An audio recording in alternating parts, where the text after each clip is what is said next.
Hello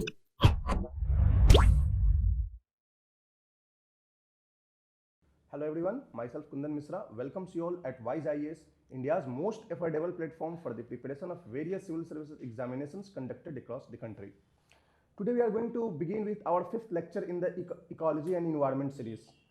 पिछले lecture में जो पहला level of organisation biological organisation जिसे हम इंडिविजुअल ऑर्गेनिजम्स के लेवल पे पढ़ते हैं इकोलॉजी इन्वायरमेंट को, उसको हमने कंप्लीट कर लिया था, जिसमें हमने फिजिकल इन्वायरमेंट को देखा था कि कैसे फिजिकल इन्वायरमेंट इन्फ्लुएंस करती है एक पर्टिकुलर ऑर्गेनिजम्स को उसके हैबिटेट के अंदर, और क्या रोल होता है इन्वायरमेंट्स का। उसके बाद हमने देखा कि इन्वायरमेंटल चेंजेस की वजह से कैसे रिएक्ट करते हैं ऑर्गेनिजम्स, या फिर हार्श इन्वायरमेंटल कंडीशंस में कौन कौन से फीचर्स को डेवलप करके एक ऑर्गेनिज्म और स्पेसीज एडेप्ट करता है, और एडेप्टेशन और एक्लिमेटाइजेशन के बीच में हमने फर्क भी डिस्कस किया था, और साथ साथ हर एक कंडीशंस के according the strategies of adaptations को डिस्कस किया था, प्लांट्स के लिए भी एनिमल्स के लिए भी। तो ये जो एडेप्टेशन वाला पार्ट था, it was one of the most important part for the preliminary examination. तो इसके लिए आपको थोड़ा डिटेल में उसको समझना होगा और ध्यान रखना होगा। कुछ बातें हमने आपको होमवर्क के लिए दी थी, माइग्रेशन, एस्टिवेशन, हाइबरनेशन, इन सब को, तो वो लिस्ट जो आपने बनाया है उसको हमेशा याद रखिएगा, ठीक है। वैसे तो पूछने के लिए कुछ भी पूछ सकते हैं, बट फिर भी यूपीएससी अपने आप को एक बाउंड्री के अंदर ही रखती है कि वही ऑर्गेनिजम्स को वो मेंशन करे ऑप्शंस में जो ज्यादातर सुने हुए होंगे, राइट। तो जो आप लिस्ट बनाए हैं इट्स ओके। उसके अलावे अगर कोई करंट अफेयर्स में कोई स्पेसीज का नाम आता है कि ये पर्टिकुलर स्पेसीज ऐसे हाइबरनेट करता है तो उसका ये इंपैक्ट होता है, तो उसको आप नोट डाउन कर लेंगे उसी में। अदरवाइज जो आपके पास लिस्ट है 8-10 एनिमल्स का, that is more than enough, ठीक। तो आज हम next level of study start करेंगे जिसे हम पॉपुलेशन एंड बायोलॉजिकल कम्युनिटी बोलते हैं। पॉपुलेशन के बारे में देखेंगे। पॉपुलेशन यानी इकोलॉजी में पॉपुलेशन का मतलब क्या होता है। पॉपुलेशन की जब हम स्टडी करते हैं इकोलॉजी में तो कौन कौन से सब टॉपिक्स को डिस्कस करते हैं, स्पेसीज के बीच में इंटरेक्शंस को डिस्कस करते हैं, टाइप्स ऑफ पॉपुलेशन डिस्कस करते हैं, पॉपुलेशन ग्रोथ फॉर्म्स को डिस्कस करते हैं। तो ये सारी चीजें हम पॉपुलेशन में डिस्कस करेंगे। And once population is over, आज ही हम बायोलॉजिकल कम्युनिटी लेवल पे भी इकोलॉजी एंड स्टडी को हम इकोलॉजी को हम देख लेंगे, राइट। तो सबसे पहले हम देखते हैं कि क्या क्या हमारे आज के कंपोनेंट्स होंगे, सब टॉपिक्स होंगे आज के डिस्कशन के। सबसे पहला होगा concept and characteristics of population. Ecology में पॉपुलेशन का कॉन्सेप्ट क्या होता है, जो मैंने एज एन इंट्रोडक्शन आपको फर्स्ट सेकंड लेक्चर में दे दिया था।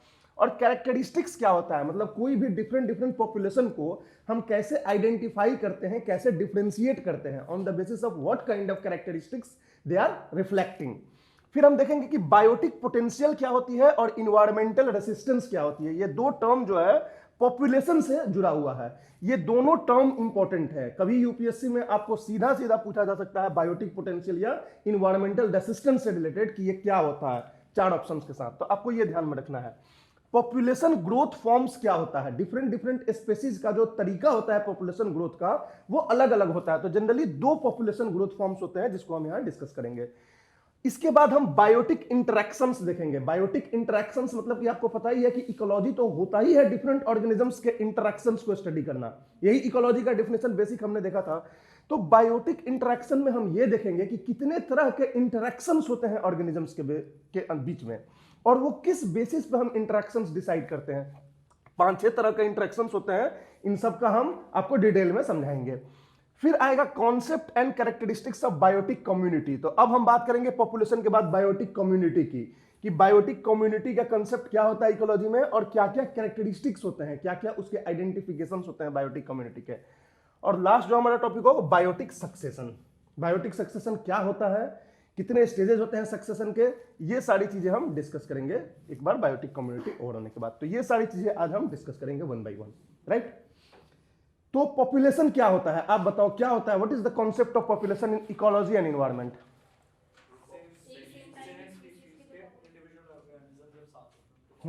बताओ, आप बताओ पॉपुलेशन क्या होता है इकोलॉजी में। सेम स्पीशीज के होंगे और एक रिप्रोडक्शन के लिए कैपेबल होंगे, हम्म जो उनकी जो आगे प्रोजेनिंग रहेगी वो भी रिप्रोडक्टिव होंगे। सेम हैबिटेट, ठीक है, सेम टाइम पे उनको सेम पॉइंट ऑफ टाइम। समझ में आ रही बात है। पॉपुलेशन के बारे में हमने 3 बात बताई थी कि it is group of individual of the same species. Same species की ग्रुप होती है, चाहे वो गाय का हो, कुत्ता का हो, इंसान का हो या बैल का हो, लेकिन सेम स्पीसीज होनी चाहिए। उसके एक ग्रुप को पॉपुलेशन बोलते हैं जो एक ही जगह पर रहता हो साथ में, और एक सेम पॉइंट ऑफ टाइम की हम बात करते हैं, तो वो पॉपुलेशन हो जाता है। तो तीन चीज हो गया, स्पेसीज, हैबिटेट और टाइम। तीन चीजें से पॉपुलेशन का डिसाइड करते हैं हम। तो ये concept of population ecology and environment में होता है। अब जब हम स्पेसीज की बात करते हैं कि स्पेसीज क्या होता है, तब हम वो वाली बात करेंगे कि इंडिविजुअल्स कॉमन इंडिविजुअल्स या सेम इंडिविजुअल्स जो कि इंटरब्रीडिंग कर सकते हैं और उनका जो ऑफस्प्रिंग होगा वो इंटरफर्टाइल होगा। तो वो स्पेसीज की डेफिनेशन होती है कि स्पेसीज आप किसे बोलोगे, इंडिविजुअल ए, इंडिविजुअल बी, अगर ये इंटरब्रीडिंग कर सकते हैं और इनका ऑफस्प्रिंग जो है अगर रिप्रोडक्टिव होगा तो ये दोनों सेम स्पेसीज के कहलाएंगे, जैसे इंसान। ठीक, तो ये एक स्पेसीज हो गई। तो इसी तरह से तो स्पेसीज, हैबिटेट और टाइम, तीन चीज में हम बात करते हैं हमेशा एक पॉपुलेशन की। हैबिटेट क्यों बात करते हैं हमेशा हैबिटेट की, क्योंकि पॉपुलेशन तब कहलाता है जब एक जगह पे ये लोग आपस में इंटरेक्शन कर रहे हैं एक ही जगह पे, तो इसलिए सेम हैबिटेट की हम बात करते हैं पॉपुलेशन के लिए। तो पॉपुलेशन कभी भी एक कोई कांस्टेंट टर्म नहीं होता है कि पॉपुलेशन का मतलब हम इतने ही बड़े एरिया के लोगों को पॉपुलेशन बोलेंगे। वो आपके ऊपर डिपेंड करता है कि आप हैबिटेट जो है कितना बड़ा लेते हैं। आप अगर फरीदाबाद को केवल हैबिटेट लेते हैं तो फरीदाबाद के सारे लोग जो है पॉपुलेशन के पार्ट हो जाएंगे। अगर आप पूरे हरियाणा को लेते हैं, पूरे इंडिया को लेते हैं, पूरे अर्थ को ले लेते हैं, तो ये आपके ऊपर डिपेंड करता है कि ये हैबिटेट आप किसको बोलते हैं। समझ आ रही बात है? क्योंकि कहीं ना कहीं लोग हर जगह इंटरेक्टेड होते हैं। पूरे वर्ल्ड में देखोगे तो इंसान एक दूसरे से इंटरेक्ट करता है, तो पूरा अर्थ भी एक तरह का हैबिटेट हो गया। और हर एक जो ह्यूमन है पूरे अर्थ पे, ह्यूमन स्पेसीज, वो एक पॉपुलेशन हो सकता है। समझ आ रही बात है? तो ये पॉपुलेशन का कंसेप्ट होता है। पॉपुलेशन में ही एक कंसेप्ट होता है मेटा पॉपुलेशन। मेटा पॉपुलेशन का एक कंसेप्ट होता है। ये कंसेप्ट जो है बाद में इस कंसेप्ट को दिया गया। मेटा पॉपुलेशन क्या होता है बहुत ज्यादा डिटेल में आपको नहीं जानना है, बट कभी टर्म बेसिस पे क्वेश्चन पूछ दिया इसलिए मैं बता दे रहा हूं। सपोज मान लो ये हैबिटेट ए है, एक हैबिटेट है, ये हैबिटेट बी है और ये हैबिटेट सी है। सपोज मान लो कि तीन हैबिटेट्स हैं, इन तीनों के अपने अपने पॉपुलेशन होंगे। यहां पे कुछ इंसान या कुछ समझ लो बाघ, ठीक है, वाइल्ड लाइफ सेंचुरीज है मान लो तीनों। तो यहां पे जो है एक पॉपुलेशन हो गया, यहां पे दूसरा पॉपुलेशन हो गया, पी ए हो गया, पी बी हो गया और पी सी हो गया।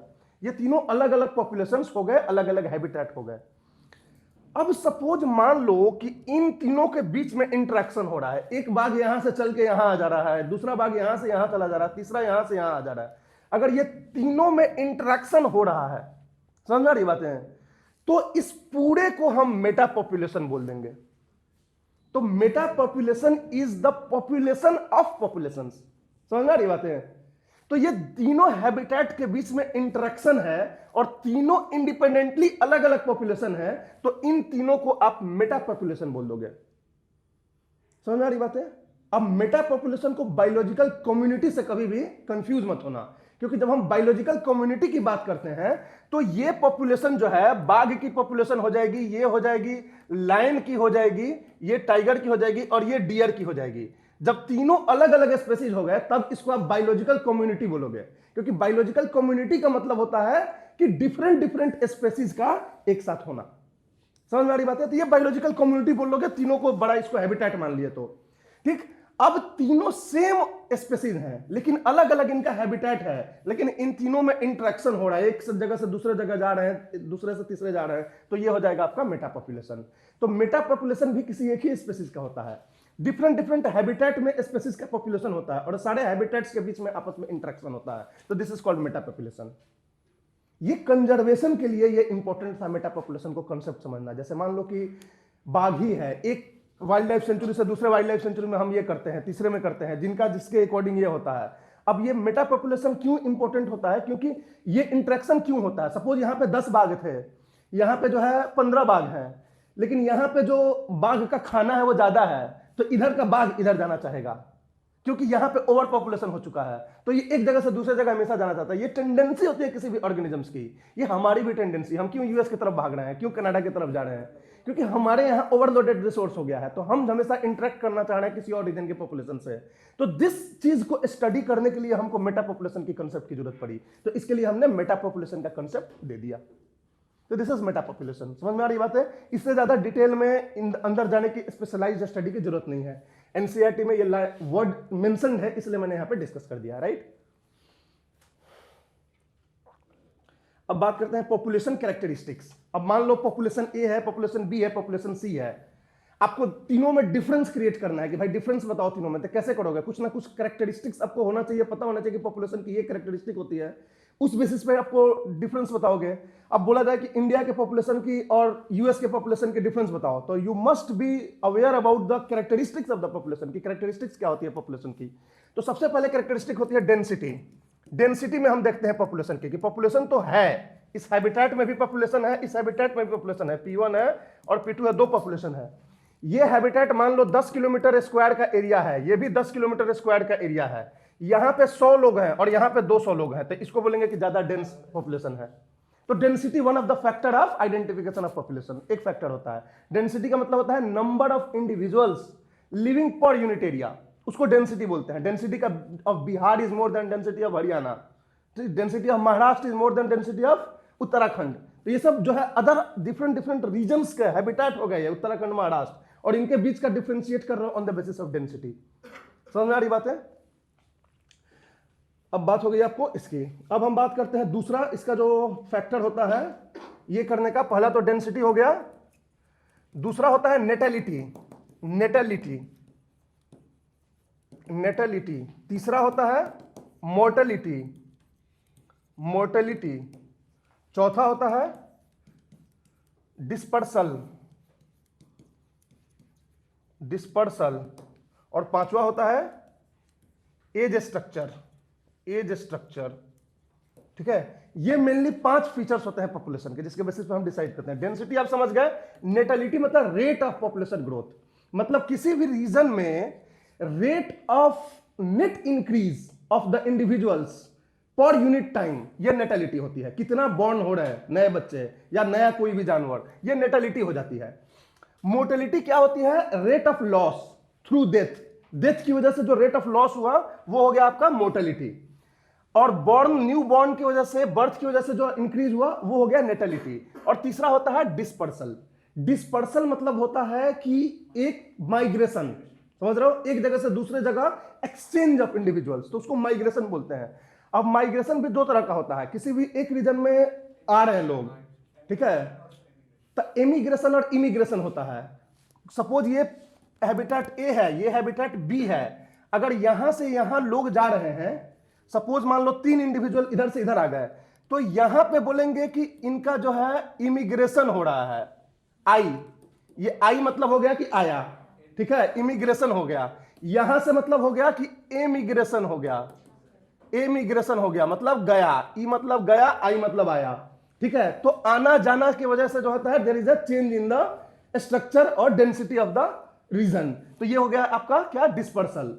तो कहीं का भी डेंसिटी जो है वो डिटरमाइन करता है नेटेलिटी, मोर्टेलिटी और डिस्पर्सल पे और प्लस एरिया पे। इन सबको मिला लो तो आपका डेंसिटी निकल जाएगा। समझ में आ रही बात है? तो ये 3 चीज होता है। Population is the function of natality, mortality and dispersal.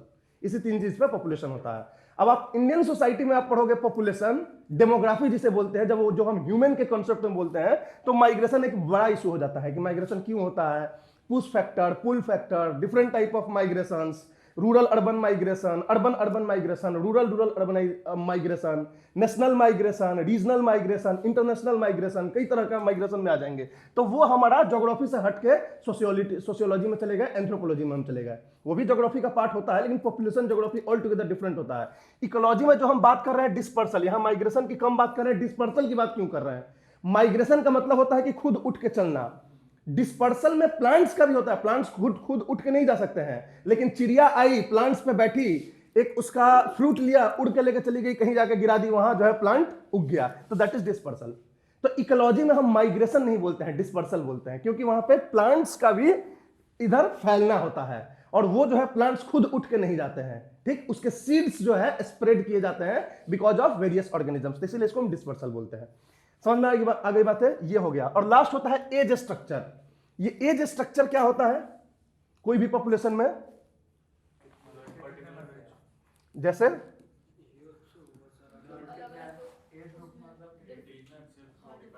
क्या क्या बोलो? मतलब एक पर्टिकुलर एज ग्रुप जैसे 18 से 40 को हाँ ठीक है, इकोलॉजी में 3 एज ग्रुप्स होते हैं, ठीक है। ईयर्स आपका वो ह्यूमन के कॉन्टेक्स्ट में आप बता रहे हो कि 14 साल से लेकर 49 साल तक, 49 साल से ऊपर तक और 14 साल से कम के ऊपर। लेकिन इकोलॉजी में जब हम बात करते हैं तो केवल ह्यूमन की बात नहीं करते हैं, एनिमल्स की भी बात करते हैं, प्लांट्स की भी बात करते हैं। तो there are 3 age structure, 3 age stages. एक होता है प्री रिप्रोडक्टिव, एक होता है रिप्रोडक्टिव और एक होता है पोस्ट रिप्रोडक्टिव। तो 3 एज ग्रुप होते हैं किसी भी पॉपुलेशन के अंदर। एक होता है pre reproductive, pre reproductive stage, एक होता है रिप्रोडक्टिव, रिप्रोडक्टिव और दूसरा तीसरा होता है पोस्ट रिप्रोडक्टिव। इससे क्वेश्चन आ चुका है एक बार, एक्चुअली इससे नहीं आया, वो आया है एज स्ट्रक्चर के पिरामिड से कि कौन सा पिरामिड का मतलब क्या होता है। ये होता है प्री रिप्रोडक्टिव, रिप्रोडक्टिव और पोस्ट रिप्रोडक्टिव, ठीक। प्री रिप्रोडक्टिव का मतलब होता है कि वो ग्रुप जो आगे चल के रिप्रोडक्शन करने वाले एज ग्रुप में आएगा। जैसे इंसानों में बात करो तो 0 से लेकर 14 साल तक, ये प्री रिप्रोडक्टिव एज हो गया। रिप्रोडक्टिव मतलब कि प्रेजेंटली वो रिप्रोड्यूस कर सकता है, जो 15 से लेकर 49 साल तक इंसानों में होती है। तो उसी तरह से हर ऑर्गेनिजम्स में अलग अलग ये एज ग्रुप होता है। इंसान की ये मैं बात कर रहा हूं। पोस्ट रिप्रोडक्टिव मतलब कि अब वो रिप्रोड्यूस नहीं कर सकता है। तो ये प्री रिप्रोडक्टिव, रिप्रोडक्टिव और पोस्ट रिप्रोडक्टिव 3 एज ग्रुप्स होते हैं और इसको हम रिप्रेजेंट करते हैं एक पिरामिड से, जिस पिरामिड का सबसे जो नीचे वाला भाग होता है वो प्री रिप्रोडक्टिव होता है, बीच वाला भाग जो होता है प्रोडक्टिव होता है, ऊपर वाला होता है पोस्ट रिप्रोडक्टिव होता है। तो ये हो गया प्री रिप्रोडक्टिव, इसको हम ऐसे डिनोट करते हैं प्री रिप्रोडक्टिव, ये हो गया रिप्रोडक्टिव और ये हो गया पोस्ट रिप्रोडक्टिव। समझ में आ रही बात है? तो ये पिरामिड के फॉर्म में हम एज स्ट्रक्चर को डिनोट करते हैं इकोलॉजी एनवायरनमेंट में। अब ये एज स्ट्रक्चर आपको अपराइट पिरामिड की तरह दिख रहा है, दिख रहा है ना? अपराइट पिरामिड की तरह दिख रहा है। तो ये वन टाइप ऑफ पिरामिड है जिसमें कि प्री रिप्रोडक्टिव की पॉपुलेशन ज्यादा है। मतलब ये जितना चौड़ा होगा उस ग्रुप की पॉपुलेशन उतनी ज्यादा होगी, उस ग्रुप के इंडिविजुअल्स की पॉपुलेशन उतनी ज्यादा होगी। तो इस तरीके से यहां पे 3 तरह के रिप्रोडक्टिव पिरामिड्स बनते हैं। एक होता है जिसमें कि प्री रिप्रोडक्टिव की पॉपुलेशन सबसे ज्यादा है, जो बिल्कुल अपराइट पिरामिड ऐसे बनता है, जो नीचे से ऊपर जो है वो नैरो होता चला जाता है। प्री रिप्रोडक्टिव सबसे चौड़ा, प्रोडक्टिव उससे नैरो, पोस्ट रिप्रोडक्टिव सबसे नैरो। तो ये पिरामिड डिनोट करता है कि पॉपुलेशन विल इंक्रीज, फ्यूचर में आपका पॉपुलेशन इंक्रीज करेगा। क्यों? क्योंकि ये जो विड्थ है ये पॉपुलेशन को डिमार्केट करता है। तो नीचे वाले का विड्थ अगर चौड़ा है, इसका मतलब कि आगे आने वाले फ्यूचर में ये लोग खूब रिप्रोड्यूस करेंगे, क्योंकि ये प्रोडक्टिव स्टेज में अभी जाएंगे। जैसे अफ्रीका में अभी ये वाला सिचुएशन है। अफ्रीका में जो चाइल्ड की पॉपुलेशन है वो बहुत ज्यादा है। तो चाइल्ड की पॉपुलेशन बहुत ज्यादा है, तो वो जब एडल्ट होंगे तो खूब सारे रिप्रोडक्शन करेंगे, तो उनकी पॉपुलेशन अभी आने वाले टाइम में एक्सप्लोड करेगी। समझ में आ रही बात है? तो ये हो गई आपको अपराइट पिरामिड। तो ये हो गया आपका कि पॉपुलेशन विल इंक्रीज। एक होता है कि प्री रिप्रोडक्टिव और रिप्रोडक्टिव लगभग जो है बराबर होते हैं, या रिप्रोडक्टिव हो सकता है कि थोड़ा ज्यादा हो और ये जो है फिर नैरो हो जाए, ठीक है। तो ये इसका मतलब एक होता है। और एक होता है कि जिसमें कि ये बिल्कुल कम हो जाए, ठीक है, ये बीच का ज्यादा हो जाए, ये कम हो जाए, ये भी जो है ज्यादा हो जाए। तो तीनों ही केस में इसमें तो समझ गए कि पॉपुलेशन विल इंक्रीज। अगर ये दोनों बराबर है इसका मतलब कि पॉपुलेशन अभी कांस्टेंट रहना है आगे फ्यूचर में। और ये वाला चौड़ा हो गया, ऊपर वाला भी चौड़ा हो गया और नीचे वाला अगर पतला हो गया, तो इसका मतलब होता है कि पॉपुलेशन विल डिक्लाइन। समझ में आ रही है? पॉपुलेशन विल डिक्लाइन, इसका मतलब फ्यूचर में, ठीक है। तो जितना ऊपर बढ़ते जाओगे और ब्रॉड होता जाएगा, इसके मतलब कि पॉपुलेशन जो है डिक्लाइनिंग ट्रेंड में चलता चला जाएगा। और जितना नीचे आने से ब्रॉड होगा, इसके मतलब कि पॉपुलेशन जो है फ्यूचर में बढ़ने वाला है। तो यही चीज क्वेश्चंस पूछा था इस तरह का कि इसका क्या मतलब होता है। Population is constant, population is increasing, population is decreasing, और चौथा कैन नॉट बी आइडेंटिफाइड, तो पॉपुलेशन इज डिक्लाइनिंग। समझ में आ रही बात है?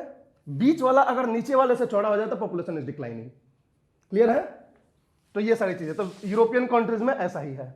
यूरोपियन कंट्रीज में इनफैक्ट पॉपुलेशन जो है ऊपर वाला ज्यादा चौड़ा धीरे धीरे हो रहा है, ठीक है। तो उसके मतलब ये होगा कि पॉपुलेशन बहुत डिक्लाइन करेगा आगे फ्यूचर में, उसकी माने उसमें काम करने के लोगों की कमी हो जाएगी, ठीक। तो उसकी वजह से इधर से माइग्रेशन जाएगा। तो ये सारी चीजें आप डेमोग्राफी में भी पढ़ेंगे, ठीक। तो ये हो गया पॉपुलेशन के कैरेक्टरिस्टिक्स। क्लियर है? कोई दिक्कत? चलो गुड। अब बात करते हैं biotic potential and environmental resistance. ये दो टर्म क्या होता है? ये टर्म बहुत सिंपल है, सीधा है, आप सिंपली समझ सकते हो। बायोटिक पोटेंशियल, पोटेंशियल मतलब क्या होता है? आपकी कैपेबिलिटी। कैपेबिलिटी का मतलब होता है पोटेंशियल, कितना पोटेंशियल है तुम्हारे अंदर, मतलब कितने कैपेबल हो तुम किसी काम करने के लिए। बायोटिक का मतलब होता है कि यहां कितना रिप्रोड्यूस कर सकते हो। तो बायोटिक पोटेंशियल का मतलब होता है कि the maximum capacity of an organism to reproduce if all the environmental conditions required is in ample amount. मतलब किसी तरह का आपको रोक ना हो, पॉपुलेशन पॉलिसी में दे दिया जाए कि आपको जितने बच्चा पैदा करना है करो, ठीक। कोई भी एनिमल्स के लिए, ह्यूमंस के लिए मान लो, हर तरीके से कोई रेस्ट्रिक्शन नहीं है, ना कोई पॉलिटिकल रेस्ट्रिक्शन, ना पॉलिसी रेस्ट्रिक्शन, ना आपको खाने पीने की कमी है, आपको खेत खलिहान सब है, रिप्रोड्यूस करो जितना कर सकते हो। तो जितना मैक्सिमम कर सकता है इंडिविजुअल ऑर्गेनिज्म वो उसकी बायोटिक पोटेंशियल हो गई। तो कोई भी ऑर्गेनिज्म इस अर्थ पे बायोटिक पोटेंशियल अचीव नहीं कर पाता है। क्यों? क्योंकि इन्वायरमेंट आपको अचीव नहीं करने देगा। किसी भी पर्टिकुलर स्पेसिस को अगर इन्वायरमेंट अलाउ कर दे कि अपने बायोटिक पोटेंशियल अचीव करके और आप करते जाओ, तो that will dominate the entire earth landscape, और ये डिसबैलेंस हो जाएगा इकोलॉजी इन्वायरमेंट में, इकोसिस्टम में डिसबैलेंस हो जाएगा। इकोसिस्टम हमेशा सेल्फ बैलेंसिंग सिस्टम होती है, खुद को बैलेंस करती है। अगर बाघ की संख्या बहुत ज्यादा बढ़ जाए तो हिरन खत्म हो जाएंगे, लोमड़ी खत्म हो जाएगी, पूरी तरह से खत्म हो जाएगी, तो एक तरह से इकोसिस्टम पूरी तरह से डिसबैलेंस हो जाएगा। और जैसे लोमड़ी हिरन खत्म हो जाएगी तो बाघ एक दूसरे को मार के खत्म हो जाएंगे, तो पूरी तरह से पूरा इकोसिस्टम कोलैप्स हो जाएगा। तो इकोसिस्टम जो है कंटिन्यू रहे, इसके लिए जरूरी है कि हर ऑर्गेनिजम्स के बायोटिक रिप्रोडक्शन पे कंट्रोल रहे। तो बायोटिक पोटेंशियल का मतलब क्या होता है कि आपकी कैपेसिटी, कि कितना कर सकते हो। अगर हर चीज आपको मतलब इनडिफिनिटली, आपको इनफाइनाइटली दी जाए, लेकिन ऐसा होता नहीं है। जब भी कोई बायोटिक पोटेंशियल की तरफ बढ़ने की कोशिश करता है, इन्वायरमेंटल रेसिस्टेंस बीच में आ जाता है। इन्वायरमेंटल रेसिस्टेंस का मतलब होता है limiting factor created by the nature. Limiting factor create करता है नेचर, ताकि कोई ऑर्गेनिज्म, कोई स्पेसीज इनफाइनाइटली रिप्रोड्यूस ना करे। समझ में आ रही बात है? अब लिमिटिंग फैक्टर किस कंडीशन में हो सकता है? एज ए रिसोर्स क्रंच हो सकता है। जब भी पॉपुलेशन हिरन की बढ़ने लगेगी तो पेड़ पौधे कम होने लगेंगे, तो पेड़ पौधे कम होने लगेंगे तो हिरन खुद ही मरने लगेगा भूखे। तो ये क्या हो गया? भूख, या फिर ये फूड स्कार्सिटी। फूड स्कार्सिटी क्या हुई? इन्वायरमेंटल रेसिस्टेंस हो गई। तो इन्वायरमेंटल रेसिस्टेंस का मतलब होता है कि environmental resistance is the scarcity of resources created by the nature to control the reproduction और to prevent any organisms, any species to achieve their biotic potential. समझ में आ रही है? तो बायोटिक पोटेंशियल क्या होता है समझ गया। बायोटिक पोटेंशियल के बारे में दूसरा नंबर पॉइंट समझना, ऑर्गेनिजम्स जितने छोटे होते हैं उनकी बायोटिक पोटेंशियल उतनी ज्यादा होती है। ऑर्गेनिजम्स जितने बड़े होते हैं उनकी बायोटिक पोटेंशियल उतनी कम होती है। अब एक सांप है, एक बार में 20-20 बच्चे देता है। बाघ एक बार में कितने बच्चे देगा? जैसे मैमल्स की तरह 1-2 बच्चे देगा। तो जितने बड़े जानवर देखोगे उतने एक बार में कम बच्चे देते हैं। प्लस इनका जो मेटिंग साइकिल होता है वो भी बड़ा होता है। इंसेक्ट्स का मेटिंग साइकिल देखोगे बहुत छोटा होगा। इंसेक्ट्स एक बार में सैकड़ों बच्चा देते हैं, लाखों बच्चे देते हैं, जो मॉस्किटोज वगैरह होते हैं, ठीक है। तो जितने छोटे ऑर्गेनिज्म होंगे बायोटिक पोटेंशियल उतना हाई होगा उनका। और उनका चूंकि बायोटिक पोटेंशियल बहुत हाई होता है तो इन्वायरमेंटल रेसिस्टेंस भी तुरंत उन पे आता है और उनके लाइफ साइकिल छोटा कर देता है, तुरंत मर जाते हैं। अब मच्छर है, मच्छर एक दिन जिंदा रहता है, ठीक है, क्योंकि एक मिनट पूरा ह्यूज अमाउंट में प्रोड्यूस हुआ और इतना ज्यादा इन्वायरमेंटल रेसिस्टेंस क्रिएट हो गया कि एक साथ सारा कोलैप्स कर गया। तो ग्रोथ फॉर्म्स में भी हम डिस्कस करेंगे। तो ये हो गया आपको बायोटिक पोटेंशियल का क्या मतलब हुआ। इन्वायरमेंटल रेसिस्टेंस समझ गए। Environmental resistance is the prevention of any organisms by the nature to achieve their biotic potential. इसलिए दोनों एक दूसरे को क्या करता है? बैलेंस करता है। कोई दिक्कत? और इन्वायरमेंटल रेसिस्टेंस के एग्जांपल क्या हो जाएगा? फूड स्कार्सिटी, कंपटीशन, कंपटीशन भी हो जाता है। कोई ऑर्गेनिजम्स का पॉपुलेशन बढ़ जाएगा, ह्यूमन का पॉपुलेशन बढ़ गया, नौकरी नहीं मिल रही है, नौकरी नहीं मिल रही है तो लोग भूखे मर रहे हैं, क्राइम हो रहा है, क्राइम में लोग मर रहे हैं। हर तरीके से देखोगे तो पॉपुलेशन अपने आप को कंट्रोल करेगा। उसके बाद कैसा हो कह सकते हो? डिजास्टर्स। ह्यूज पॉपुलेशन की वजह से डिजास्टर हो रहा है। ये कोरोना क्यों फैला, इतना लोग क्यों मरे? अगर पॉपुलेशन बहुत कंट्रोल्ड होता, आइसोलेटेड हम लोग पैचेज में होते, इतना ज्यादा डेंसली पॉपुलेटेड नहीं होते, तो शायद कोरोना इतना बड़ा डिजास्टर्स इंपैक्ट नहीं क्रिएट करता। तो डिजास्टर्स इंपैक्ट क्रिएट किया क्योंकि पॉपुलेशन डेंसिटी हमने बहुत ज्यादा कर दिया है, ठीक। तो ये होता है। तो ये आपका हो गया biotic potential and environmental resistance. तीसरी चीज, एक कंसेप्ट होता है कैरिंग कैपेसिटी की। कैरिंग कैपेसिटी, किसी भी हैबिटेट का एक कैरिंग कैपेसिटी होती है। क्या होती है? Carrying capacity. ये कैरिंग कैपेसिटी का कंसेप्ट क्या होता है? कोई भी हैबिटेट, मान लो एक हैबिटेट ए है, इसकी पोटेंशियल है, इसकी कैपेसिटी है कि ये 10 बाघ को इनफाइनाइट टाइम तक रख सकता है। मतलब कि अगर 10 बाघ इस जंगल में रहेंगे तो खाना की कमी नहीं होगी, इनफाइनाइट तक ये रह सकते हैं। तो ये इसकी कैरिंग कैपेसिटी होती है किसी भी हैबिटेट की। हर ऑर्गेनिजम्स के लिए कैरिंग कैपेसिटी होती है एक हैबिटेट की। इसकी इतनी ही कैरिंग कैपेसिटी है। अगर इसकी कैरिंग कैपेसिटी से बाघ अपना पोटेंशियल अचीव करने के चक्कर में रिप्रोडक्शन रेट बढ़ा दिया तो क्या होगा? इन्वायरमेंटल रेसिस्टेंस आने लगेगा। तो इन्वायरमेंटल रेसिस्टेंस तब आती है जब carrying capacity of the habitat cross कर जाता है। मतलब कि जितने रिसोर्स इसके पास है, जितने इसकी एबिलिटी जितनी है पॉपुलेशन को इनफाइनाइट टाइम तक कैरी करने की, अगर उससे ज्यादा किसी ऑर्गेनिजम्स का पॉपुलेशन बढ़ने लगा तो there will be environmental resistance. तो हमारे अर्थ पे इंसानों की जो कैरिंग कैपेसिटी है, इसको जो है हम क्रॉस कर चुके हैं। और यही रीजन है कि बहुत सारा फूड स्कार्सिटी, डिजास्टर्स, फेमाइंस, ये सब जो है दुनिया के अलग अलग हिस्से में आ रहे हैं। समझ में आ रही बात है? तो वो क्या है? इन्वायरमेंटल रेसिस्टेंस है। क्यों है? क्योंकि कैरिंग कैपेसिटी से ज्यादा हमारे पॉपुलेशन हो चुके हैं। तो ये तीन कंसेप्ट एक साथ आपको समझना है: biotic potential, carrying capacity, environmental resistance. ठीक है? कोई दिक्कत? तो ये सारी हो गई। अब देखो, कैरिंग कैपेसिटी से कम पॉपुलेशन होगा तो रिसोर्स यूटिलाइजेशन अंडर यूटिलाइज्ड होगा, रिसोर्स की अंडर यूटिलाइजेशन होगी। जैसे कि आप बहुत सारे कंट्रीज देख लोगे, जैसे आप सेंट्रल एशिया देख लो। सेंट्रल एशिया में रिसोर्स ज्यादा है, पॉपुलेशन कम है, तो उसकी वजह से वहां का जो रिसोर्स है उसका अंडर एक्सप्लॉइटेशन हो रहा है, क्योंकि कैरिंग कैपेसिटी वो ज्यादा है उसकी, लेकिन उतने पॉपुलेशन नहीं है। इंडिया के ले लो, साउथ एशिया के ले लो, इंडिया, बांग्लादेश, पाकिस्तान, यहां इनकी जो कैरिंग कैपेसिटी है इससे ज्यादा पॉपुलेशन है, तो यहां पे ओवर यूटिलाइजेशन ऑफ रिसोर्स है, तो रिसोर्स डिग्रेड हो रहे हैं, रिवर्स जो है वो पॉल्यूटेड हो रही हैं, जंगल्स जो है काटे जा रहे हैं। तो ये क्या हो गया? आपका रिसोर्स ओवर यूटिलाइजेशन हो गया, ओवर एक्सप्लॉइटेशन हो गया। तो ये कैरिंग कैपेसिटी और पॉपुलेशन के बीच का जो फैक्टर होता है इस पर मतलब डिटरमिन्ड होता है। समझ में आ रही बात है? तो ये आपका तीन कंसेप्ट एक साथ समझना है: बायोटिक पोटेंशियल, कैरिंग कैपेसिटी और इन्वायरमेंटल रेसिस्टेंस। कोई दिक्कत? क्लियर है? ठीक। हिंदी मीडियम में समझ में आ रहा है तुम्हें? कोई दिक्कत समझने में? ठीक है। अब population growth forms, population grow कैसे करता है इन्वायरमेंट में, ये देखना है। इन्वायरमेंट में पॉपुलेशन ग्रोथ दो तरीके से करता है। कुछ ऑर्गेनिजम्स होते हैं जिनका पॉपुलेशन पहले इनिशियली धीरे धीरे ग्रो करता है, उसके बाद अचानक से एक्सप्लोड करता है और उसके बाद पूरी तरह से कोलैप्स कर जाता है। जैसे किसका? मॉनसूनी कीड़े देखे हो कभी? कीड़े जो होते हैं मॉनसून के टाइम में जो बहुत अचानक से आते हैं, या जॉर्म्स, माइक्रोब्स। जैसे ही मॉनसून का रेनफॉल स्टार्ट होता है अचानक से कीड़े बढ़ जाते हैं पूरे, और जैसे मॉनसून रेनफॉल खत्म होता है ऐसा लगता है जैसे कि 4 दिन के अंदर सब खत्म हो गए। तो इस तरह का एक पॉपुलेशन ग्रोथ होता है जिसको बोलते हैं जे शेप्ड पॉपुलेशन ग्रोथ फॉर्म। जे शेप्ड। इनका अगर आप देखोगे कि पॉपुलेशन टाइम के साथ कैसे ग्रो कर रहा है, तो ये देख लो टाइम और ये देख लो पॉपुलेशन। पॉपुलेशन शुरू में इनका हल्का हल्का स्टार्ट होगा, और जैसे स्टार्ट होके एक पहले तो एक इंडिविजुअल होगा, 1 से 2 होगा, 2 से 10 होगा, तो शुरू में स्लो होगा। जैसे एक लेवल तक ये आ जाएंगे और इन्वायरमेंटल कंडीशंस पूरी तरह से इनके अनुरूप हो जाएगा, इनका पॉपुलेशन ऐसे जाएगा। ठीक है? और इस टाइम से लेके और इस टाइम तक इनका पॉपुलेशन जो है अचानक से पूरा बढ़ेगा शॉर्ट पीरियड ऑफ टाइम में।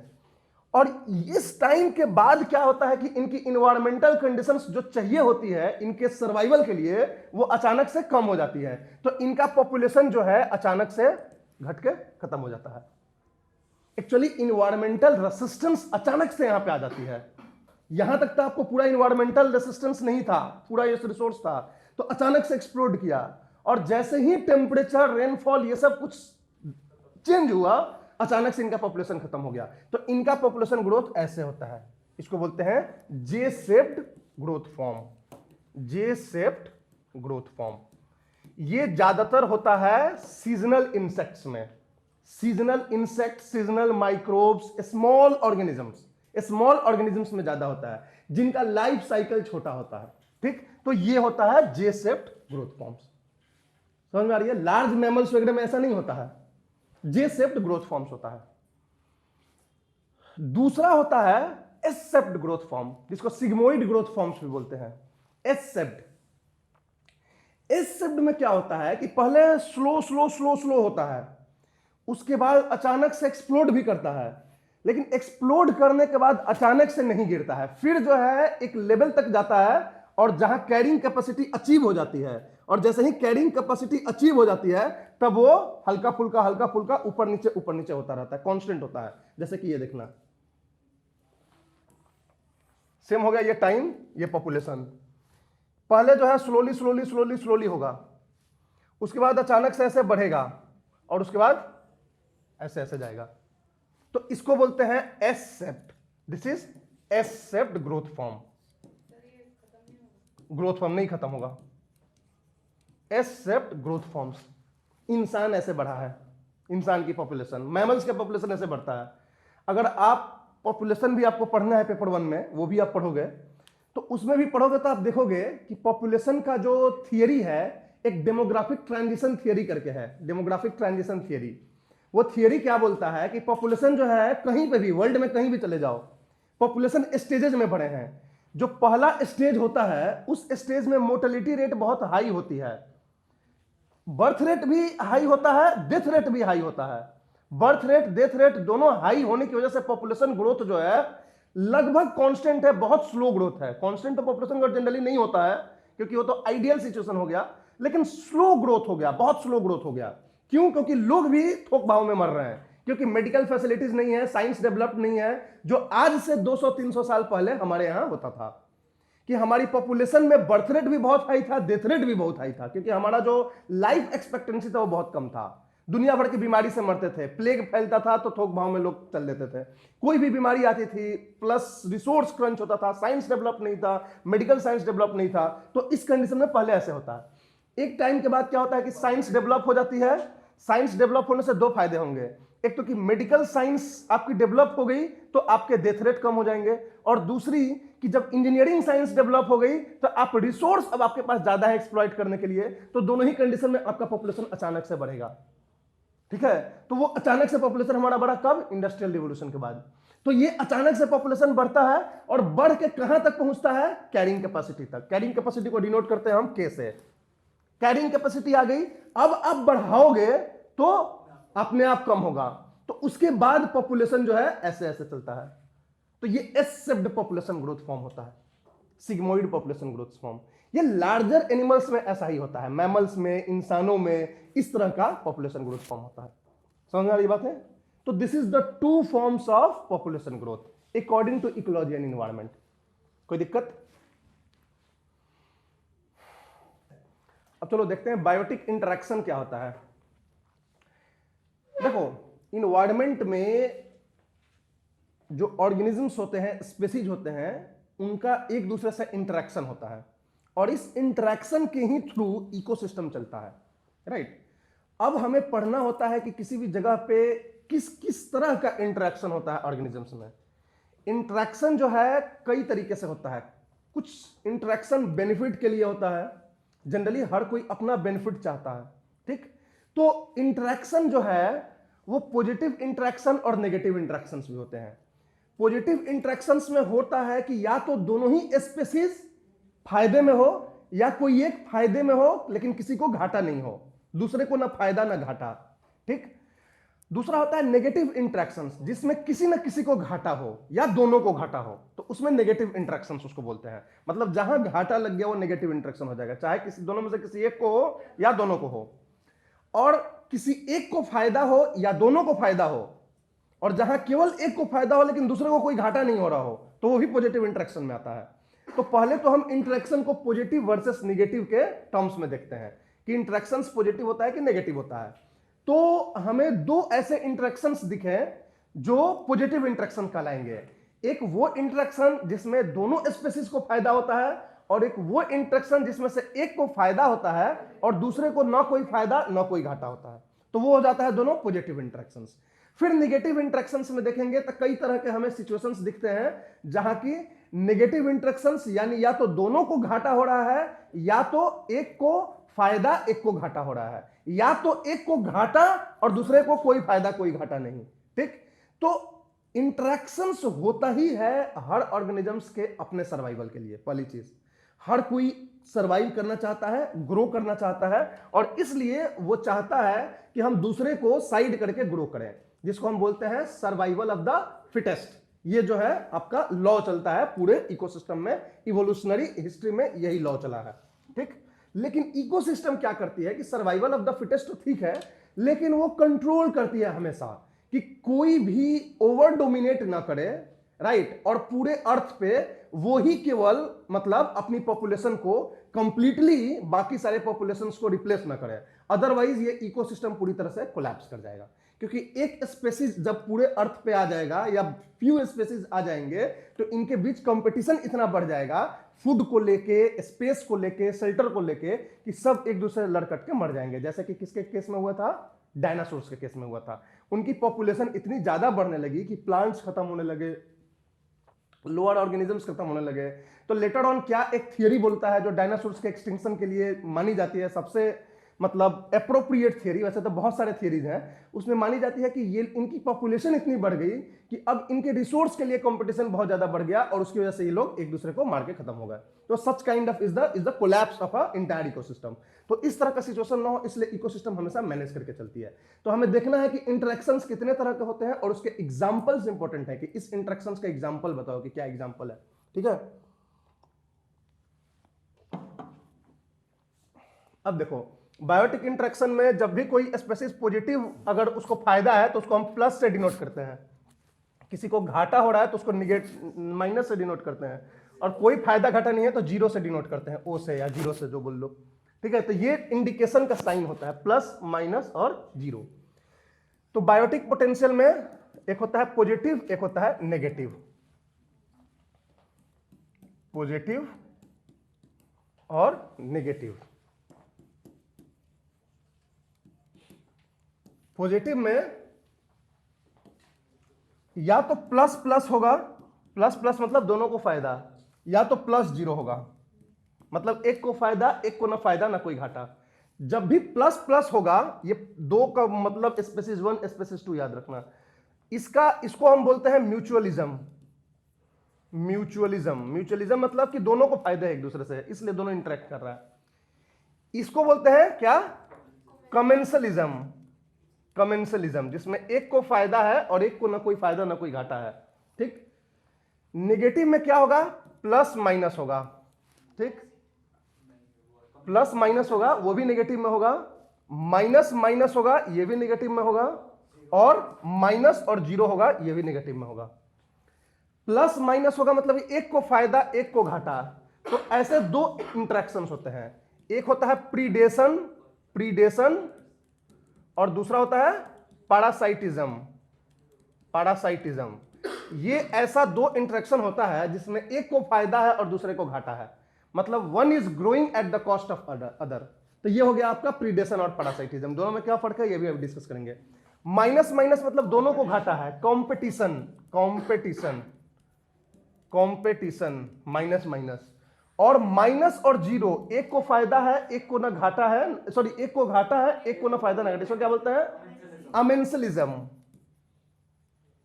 अमेंसलिज्म। राइट, तो इतने तरह के बायोटिक इंटरेक्शन होते हैं। कौन कौन से, mutualism, commensalism, predation, parasitism, competition, amensalism. एक ऐसा भी मानते हैं कि दोनों में से किसी को कोई फायदा घाटा नहीं हो, इसको बोलते हैं न्यूट्रलाइजेशन। लेकिन मानते हैं कि ये न्यूट्रलाइजेशन का मतलब होता है कि कोई इंटरेक्शन ही नहीं है, नो इंटरेक्शन एट ऑल। तो इसको हम लोग इंटरेक्शन में कई बार काउंट करते ही नहीं है। तो इतने जो है आपके इंटरेक्शंस हो जाते हैं, बायोटिक इंटरेक्शंस के टाइप हो जाते हैं। अब वन बाय वन हम सबको देखेंगे, इनके एग्जांपल्स देखेंगे, और कुछ जो टाइप्स ऑफ इंटरेक्शंस हैं इसके अंदर भी टाइप्स हैं म्यूचुअलिज्म में भी ऑब्लिगेट म्यूचुअलिज्म, फैकल्टेटिव म्यूचुअलिज्म, तो इसको हम एक बार देखेंगे। तो ये मतलब समझ गए, mutualism, commensalism, predation, parasitism, competition और अमेंसलिज्म। अब वन बाय वन हम देखते हैं इन सबको। म्यूचुअलिज्म का मतलब होता है कि दोनों को फायदा है, ठीक। और म्यूचुअलिज्म में भी एक ऐसा म्यूचुअलिज्म होता है जिसमें दोनों को फायदा तो है ही, मगर दोनों साथ में भी रहते हैं। म्यूचुअलिज्म में भी दो तरह का म्यूचुअलिज्म होता है, एक होता है कि हम दोनों को फायदा है लेकिन हम लोग साथ में नहीं रहते हैं, और एक होता है कि हम दोनों को फायदा है और हम दोनों साथ में भी रहेंगे। जैसे माइकोरिजा में जो प्लांट के रूट्स होते हैं और फंगी होते हैं, फंजाई, वो हमेशा साथ में रहते हैं और साथ में रहने के साथ साथ दोनों को एक दूसरे से फायदा है, ठीक है। कोरल और एल्गी बेस्ट एग्जांपल हो गया, दोनों साथ में रहेंगे और दोनों को फायदा भी है। तो इस तरह के जो इंटरेक्शंस होते हैं उसको बोलते हैं a special type of mutualism called symbiosis relationship. तो उसको हम सिम्बायोसिस रिलेशनशिप बोलते हैं।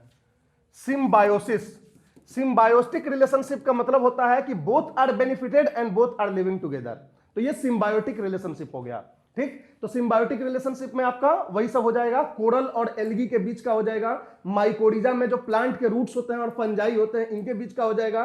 तो ये सारे जो इंटरेक्शंस होंगे वो क्या कहला जाएंगे आपको, म्यूचुअलिज्म, ठीक। उसी तरह से लाइकेंस जो होता है, अभी आगे बात करेंगे हम, LICHENS, लाइकेंस भी एक तरह का एक सिम्बायोटिक रिलेशनशिप में होते हैं। किसके? एल्गी और फंजाई। तो एल्गी और फंजाई जब एक साथ आते हैं सिम्बायोटिक रिलेशनशिप में तो इसको हम लाइकेंस बोलते हैं। लाइकेंस में दोनों को फायदा होता है, राइट। तो एल्गी क्या करता है, खाना देता है फंजाई को, फंजाई क्या करता है, एल्गी को प्रोटेक्ट करता है, ठीक है। तो algae is being protected by fungi, fungi is being fed by algae. तो ये दोनों चीज क्या हो गया, लाइकेंस बन गए। तो lichens is an example of symbiotic relationship. Coral और zooxanthellae algae, zooxanthellae is an algae. Coral और एल्गी में भी यही होता है, कोरल क्या करता है, स्पेस प्रोवाइड करता है, और एल्गी क्या करता है, खाना देता है कोरल को। तो उस कंडीशन में वो भी सिम्बायोटिक रिलेशनशिप होता है। अब ऐसे भी रिलेशनशिप होते हैं जो म्यूचुअलिज्म तो है मगर सिम्बायोटिक नहीं है। उसका कोई एग्जांपल बता दो। साथ नहीं रहते हैं मगर इन दोनों के बीच में बेनिफिट दोनों को है एक दूसरे से। Good, very good. जो फ्लावर्स और बीज का है, बीज क्या करती है, फ्लावर से उसके एक्सट्रैक्ट करती है मध जो होती है, जो उसका रस होता है, ठीक है। और फ्लावर को क्या होता है, पॉलिनेशन हो जाता है, और पॉलिनेशन के बदले ये नेक्टर अपना देती है उसको। तो there is a symbiotic, there is a mutualism relationship, but this is not symbiotic, क्योंकि बीज हमेशा फ्लावर के अंदर ही नहीं बैठी रहती है, वो अपना घूमते रहती है। जब उसको जरूरत पड़ता है फ्लावर के पास जाता है, वहां से सक करके आ जाता है और फ्लावर पॉलिनेट हो जाता है उसकी वजह से। तो बर्ड्स और फ्लावर्स के बीच में, बीज और फ्लावर्स के बीच में ये रिलेशनशिप होता है। गांव में देखे हो, जब भैंस चलती है तो उसके ऊपर जो है कौवा हमेशा बैठे रहता है ज्यादातर टाइम। वो क्या करता है बैठ के वहां, अरे यूपीएससी बहुत क्वेश्चन सब पूछती है कौवा भैंस वाला, तो इसलिए ये सब चीज जो भी देख रहे हो ना गाँव में, उसके बारे में पता होना चाहिए, ठीक है। कौवा जो बैठा होता है भैंस के ऊपर, तो भैंस के पीठ पे जो वो होते हैं ना माइट्स होते हैं, उन माइट्स को कौवा खाता है, ठीक है, चुन चुन के खाता है। तो कौवा को क्या मिल गया, खाना। भैंस को क्या हुआ कि उसके पीठ पर से माइट्स साफ हो गए, तो उसके जो खून चूस रहे थे माइट्स उससे भी बच गया, तो दोनों को बेनिफिट हो गया। तो क्रो और बुफेलो जो साथ में एक दूसरे के रहते हैं, कौवा उड़ के आता है, बैठता है, फिर चला जाता है, this is also kind of mutualism. समझ में आ रही है। और एक दूसरा होता है जिसमें कि भैंस आगे आगे चल रहा है और पीछे पीछे पक्षियां जो है चल रही हैं साथ साथ, वो भी एक रिलेशनशिप होता है, लेकिन वो जो है म्यूचुअलिज्म नहीं होता है, वो कमेंसलिज्म होता है, जिसमें कि जब भी भैंस या कोई भी कैटल चलती है तो झाड़ियों में से जो कीड़े होते हैं ना वो उड़ के बाहर आते हैं, उनके मतलब खड़खड़ाहट से, उनके चलने की वजह से, तो उड़ के बाहर आते हैं। तो जो पीछे चिड़िया चलती हैं वो उनको चुन लेती हैं, खा जाती हैं। तो चिड़ियों को ढूंढना नहीं पड़ता है झाड़ियों में, वो हमेशा क्या करती हैं कि कैटल्स के पीछे पीछे पीछे पीछे पीछे पीछे ट्रैक चलती हैं। तो वो क्या हो गया, इसमें चिड़ियों को फायदा है, कैटल को ना कोई फायदा ना कोई घाटा, तो वो कमेंसलिज्म हो जाएगा। लेकिन जो पीठ पे बैठने वाला जो रिएक्शन है, रिलेशन है, वो म्यूचुअलिज्म हो जाएगा। समझ आ रही बात है। तो ये म्यूचुअलिज्म हो गया और सिम्बायोसिस रिलेशनशिप हो गया, दोनों में कोई फर्क क्लियर है, ठीक। अब म्यूचुअलिज्म जो है वो और भी दो तरीके का होता है। एक ऐसा म्यूचुअलिज्म होता है जिसमें कि दोनों को बेनिफिट है, लेकिन अगर एक मरा तो दूसरा भी मर जाएगा, ठीक है। जैसे कोरल और एल्गी का रिलेशनशिप। अगर एल्गी मरा तो कोरल भी मर जाएगा। कोरल ब्लीचिंग में क्या होता है, एल्गी खत्म हो जाती है, ऊपर से साफ हो जाती है, तो कोरल्स जो है मर जाते हैं क्योंकि कोरल्स को खाना नहीं मिलता है। तो ऐसे रिलेशनशिप को हम बोलते हैं ऑब्लिगेट। ऑब्लिगेट ऑब्लिगेट का मतलब होता है कि one survival is depending on the other. तो म्यूचुअलिज्म में एक ऑब्लिगेट म्यूचुअलिज्म भी होता है, ऑब्लिगेट, और दूसरा होता है फैकल्टेटिव।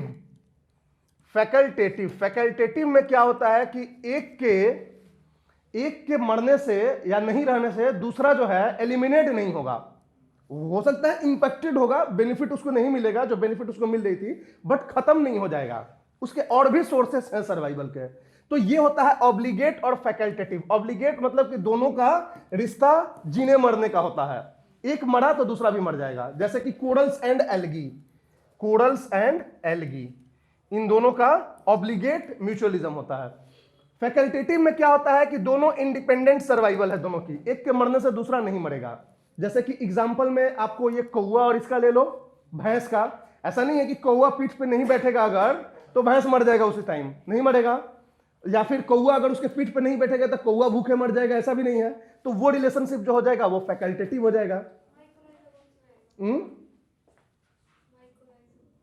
माइकोरिजा, देखो माइकोरिजा भी यही होता है, ऑब्लिगेट ही होता है इसमें। लेकिन यहां पे माइकोरिजा में ऑब्लिगेट जो होता है ना वो फंजाई के साइड से है, क्योंकि अगर रूट्स खत्म होंगे तो फंजाई भी भूखे मर जाएगा, ठीक है। और दूसरी बात है कि अगर फंजाई खत्म हो गए तो रूट्स को ये एक लॉस होगा कि उसको अब न्यूट्रिएंट्स नहीं मिलेंगे प्लांट्स के ग्रोथ के लिए। तो माइकोरिजा को भी आप ऑब्लिगेट में रख सकते हो क्योंकि एक तो मर जा रहा है अगर नहीं मिल रहा है तो, ठीक। तो फैकल्टेटिव में क्या होता है, दोनों इंडिपेंडेंट सर्वाइवल है दोनों की, ठीक। एक और एग्जांपल फैकल्टेटिव में आप देख सकते हो कि एक सी एनिमोन होता है, सी एनिमोन करके एक ऑर्गेनिज्म होता है, सी ऑर्गेनिज्म होता है। वो हमेशा क्रैब के पीठ पे बैठा होता है, क्रैब के पीठ पे बैठ के चलता है। फायदा क्या है दोनों को कि क्रैब जब भी चलता है तो उसको डर रहता है कि इधर से सांप आके खा जाएगा या कोई भी जानवर इसको खा जाएगा। अब ये जो सी एनिमन बैठा रहता है ये कंफ्यूज इसको करता है, इसको लगता है कि नहीं ये तो सी एनिमन है, और ये जो है टेस्टलेस होता है, इसके लिए टेस्टलेस होता है, इसकी स्टिंकिंग सेल्स है, ये जो है बदबू करता है। तो कोई भी प्रीडेटर जो है इसको देखता है सी एनिमन को, तो इसको लगता है कि नहीं वो मेरा खाना नहीं है, तो वो अपना चला जाता है। लेकिन सी एनिमन बैठा हुआ है किसके पीठ पे, क्रैब पे, और क्रैब को ढक के बैठा हुआ है, तो क्रैब जो है बच गया इस अपने प्रीडेटर से। और सी एनिमन को क्या हुआ कि ये तैर नहीं सकता है, तो सपोज ये किसी एक जगह पे था, यहाँ का खाना ये खा के खत्म हो गया, तो इसको अब दूसरा जगह चाहिए जहां की न्यू रिसोर्स न्यू फूड इसको मिले, तो ये क्रैब के पीठ पे बैठ के और दूसरी जगह पे चला जाता है, तो इसको ट्रांसपोर्टेशन फैसिलिटी मिल जाती है, ठीक। तो इस तरह से इन दोनों का भी रिलेशनशिप एक तरह का म्यूचुअलिज्म है, फैकल्टेटिव रिलेशनशिप है। अब एनिमोन नहीं रहेगा तो कोई जरूरी थोड़ी है कि क्रैब उसी समय खत्म हो जाएगा, ठीक है। और कोई जरूरी नहीं कि हमेशा क्रैब के पीठ पे एनिमोन ही रहता है, ऐसा भी नहीं है, ठीक है। या एनिमोन जब भी क्रैब के पीठ पे होगा तो ही जिंदा रहेगा, ये भी नहीं है। तो इसलिए इनके बीच का रिलेशन फैकल्टेटिव हो जाएगा। इसको प्रोटोकोपरेशन भी बोलते हैं, प्रोटोकोपरेशन जो बोलते हैं वो फैकल्टेटिव को बोलते हैं। प्रोटोकोपरेशन, PROTOCOPERATIN, प्रोटोकोपरेशन, ठीक है। तो फैकल्टेटिव और ऑब्लिगेट दो म्यूचुअलिज्म हो गए, कोई दिक्कत? आप लोग के लिए एक छोटा सा होमवर्क है, एग्जाम्पल्स कलेक्ट करना कि फैकल्टेटिव का क्या होगा, ऑब्लिगेट का क्या होगा। जितने हम बोले आज डिस्कस करेंगे ना, देखो 2-3 एग्जाम्पल तो हम ही बता देंगे, बट उसके अलावे भी कोई ऐसा एग्जाम्पल है जो आप पहले से सुने थे, ठीक है, मतलब जानते हो, सुने हो, तो उस तरह का एग्जाम्पल्स को कलेक्ट करना, ठीक है। हर चीज के लिए 2-2-3 एग्जाम्पल कलेक्ट करना apart from what I am discussing here, ठीक। तो ये हो गया म्यूचुअलिज्म। फिर हम बात करते हैं कॉमेंसलिज्म की। कॉमेंसलिज्म मतलब पॉजिटिव एंड जीरो। एक स्पेसीज जो है उसको जो है बेनिफिट हो रही है, स्पेसीज ए को बेनिफिट है और स्पेसीज बी को ना कोई बेनिफिट है ना कोई लॉस है, तो इस तरह के रिलेशनशिप को बोलते हैं commensalism. Do you have any example of commensalism?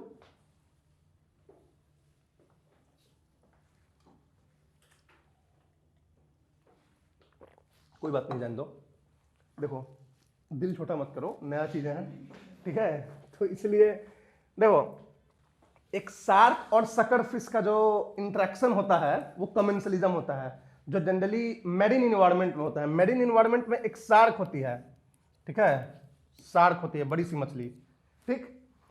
और छोटी छोटी मछलियां जब भी शार्क चलती है ना, तो इसके दोनों साइड में छोटी छोटी मछलियां होती हैं जो इसके सरफेस से अटैच्ड रहती हैं या एकदम इससे क्लोज एसोसिएशन में चलेंगी। इनको बोलते हैं sucker fish, shark and sucker fish. Shark ये भोजन नहीं है, शार्क जो है इनको खाने से उसका पेट नहीं भरेगा, तो इसलिए शार्क नहीं खाता है इनको। लेकिन जो छोटे छोटे ऑर्गेनिजम्स हैं और भी छोटी मछलियां, उनके लिए ये भोजन है। तो ये शार्क से चिपक के इसलिए चलते हैं क्योंकि कोई ऑर्गेनिज्म जो इनका प्रीडेटर आएगा, तो जैसे पास आएगा तो वो शार्क को देख के डर जाएगा, लगेगा नहीं तो शार्क के दोस्त हैं, ठीक है, तो ये इनके ऊपर अटैक नहीं करेगा। तो they are protected because of the presence of this shark. लेकिन शार्क को तो कोई फायदा घाटा नहीं है, ठीक है भाई हम अपना चल रहे हैं, तुम अपना चलते रहो, ना तुमसे हमको कोई घाटा है ना कोई फायदा है। तो शार्क इज ये वाले पोजीशन में, और ये जो सकर फिश है वो ये वाले पोजीशन में। तो ये जो एग्जांपल हो गया शार्क और सकर फिश का, वो कमेंसलिज्म का होता है। ये सकर फिश बच जाती हैं अपने प्रीडेटर से, क्योंकि प्रीडेटर को लगता है कि ये शार्क से एसोसिएटेड है। ठीक, तो ये वाली बात आपकी एक एग्जांपल हो गया। दूसरा एग्जांपल आपको हो जाएगा आपका इपीफाइट्स का। इपीफाइट्स जानते हो क्या होता है? जो प्लांट्स के ब्रांचेस पे नया प्लांट्स निकल जाता है उसको इपीफाइट्स बोलते हैं। ठीक है, तो प्लांट्स जो है ऑलरेडी इनके ब्रांचेस पे एक नए प्लांट्स ग्रो कर जाते हैं, और ग्रो करने के बाद जब ये स्टेबल हो जाते हैं तो अपना नीचे गिर के एग्जिस्ट कर जाते हैं। तो ये इपीफाइट्स हो गए। जैसे कि मैंग्रोव्स में इपीफाइट्स बहुत होते हैं कि सीड जर्मिनेशन ऊपर ही होता है, तो लेकिन वहां इसलिए नहीं बोलो कि वो भी मैंग्रोव का ही स्पीसीज है। लेकिन आप डेंस फॉरेस्ट में जाओगे, ट्रॉपिकल रेन फॉरेस्ट में, तो बहुत सारे छोटे पेड़ बड़े पेड़ पे उपजते हैं, और उपजने के बाद वो अपना अलग हो जाते हैं। तो ये जो सरफेस प्रोवाइड कर रहा है, इससे छोटे वाले पेड़ को इपीफाइटिक इसको प्लांट्स को फायदा हो गया, लेकिन इस बड़े प्लांट्स को इनसे ना कोई फायदा है ना कोई घाटा है। तो इस तरह के इंटरेक्शंस को between epiphytes and large trees, tall trees, ये जो रिलेशनशिप होता है वो कमेंसलिज्म का हो जाता है। समझ में आ रही बात है? उसी ट्रॉपिकल रेन फॉरेस्ट में एक प्लांट स्पेसीज होता है जिसे हम बोलते हैं वुडी क्लाइंबर्स। वुडी क्लाइंबर्स क्या होते हैं कि ट्रॉपिकल रेन फॉरेस्ट में जाओगे तो 30 मीटर 40 मीटर का बड़ा सा पेड़ है जो कि कैनोपी बनाया होता है, और एक पेड़ होता है जो नीचे से ग्रो करता है, और इस बड़े पेड़ को ऐसे लपेटाते हुए इसके सहारा से ये ऊपर पहुंच जाता है और अपना जो है पत्तियां खोल देता है। तो उसको सनलाइट मिल गई इस पेड़ की वजह से। तो this tree is providing what, the support, कि ये ऊपर उठे और ऊपर उठ के सनलाइट के कांटेक्ट में आ जाए और अपनी सर्वाइवल को इंश्योर करे। लेकिन इस प्लांट्स को कोई फायदा है? नहीं फायदा है। तो between woody climbers and tall trees का जो रिलेशनशिप हो गया वो भी कमेंसलिज्म हो गया। तो shark, sucker fish, epiphytes and trees, woody climbers and tall trees, ये सब जो है आपको कमेंसलिज्म के एग्जांपल्स हो जाएंगे। और कोई एग्जांपल्स आप भी ढूंढना, एक दो एग्जांपल जो लगे इंटरेस्टिंग, जो यूपीएससी में पूछ सकते हैं ये लोग। तो ये हो गया कमेंसलिज्म। कोई दिक्कत? तो this is all about the commensalism. अब बात करते हैं हम कंपटीशन की। कंपटीशन में क्या होगा? दोनों ही नेगेटिव होंगे, ये भी माइनस ये भी माइनस। दोनों ही नेगेटिव तब होंगे जब दोनों का जो निस है, सेम तो नहीं हो सकता है, ये तो पता है, सेम मत बोलना, मिलता जुलता है, ठीक है, क्लोज है। सेम कभी निस हो ही नहीं सकता है दो डिफरेंट स्पेसीज का, ठीक है, मिलता जुलता निस होगा।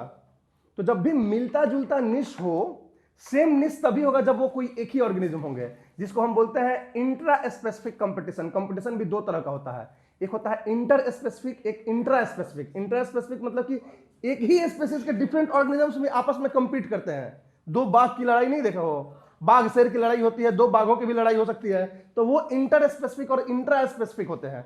अब बाघ और शेर का जो निस है वो मिलता जुलता है, दोनों ही क्या है, वो कार्निवोर्स हैं, टॉप कार्निवोर्स हैं। दोनों ही जो है एक पर्टिकुलर काइंड ऑफ मांस को खाते हैं, दोनों ही जो है खुद हंट करके खाते हैं। तो ये जो दोनों का बीच सिमिलरिटी है दो स्पेसीज के बीच में, इनकी वजह से कंपटीशन हो जाता है। तो कंपटीशन मतलब कि सेम रिसोर्स के लिए दो कंपीट कर रहे हैं, तो दोनों ही को लॉस है। अगर ये नहीं होता तो इसको फायदा होता, अगर ये नहीं होता तो इसको फायदा होता। तो इस तरह के दो स्पेसीज जो सेम रिसोर्स के लिए फाइट कर रहे हैं, such kind of interaction is competition, और इसमें दोनों को लॉस होता है। अब कंपटीशन दो तरह का होता है, एक होता है इंटर स्पेसिफिक, और दूसरा होता है इंट्रा स्पेसिफिक। इंटर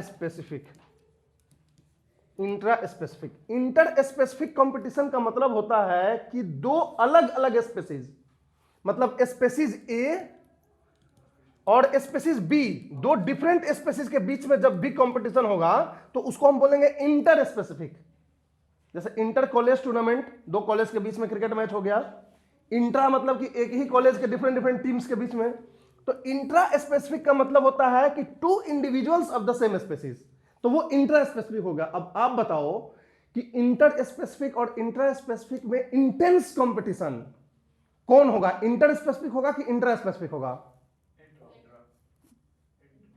इंटर कि इंट्रा? कितने लोग इंटर बोल रहे हैं, हाथ उठाओ। इंटर वाले 1 2, इंट्रा वाले 1 2। आप लोग न्यूट्रल हो, ठीक है, न बाएं न दाएं, ठीक है। तो इंटर स्पेसिफिक और इंट्रा स्पेसिफिक में क्या है ना कि इंट्रा स्पेसिफिक ज्यादा इंटेंस होता है। क्यों होता है? क्योंकि इन दोनों का निश सेम है, तो सेम रिसोर्स चाहिए दोनों को, सब कुछ सेम चाहिए, तो झगड़ा ज्यादा होगा। कोई भी सिमिलर लोगों में झगड़ा ज्यादा होता है जब सेम चीज का दोनों का ये होता है, तो समझ रही बातें हैं। तो intra specific is more intense in comparison to inter specific. ज्यादा लॉस जो इंडिविजुअल्स को होता है वो इंट्रा स्पेसिफिक में होता है, इंटर स्पेसिफिक में कम होता है।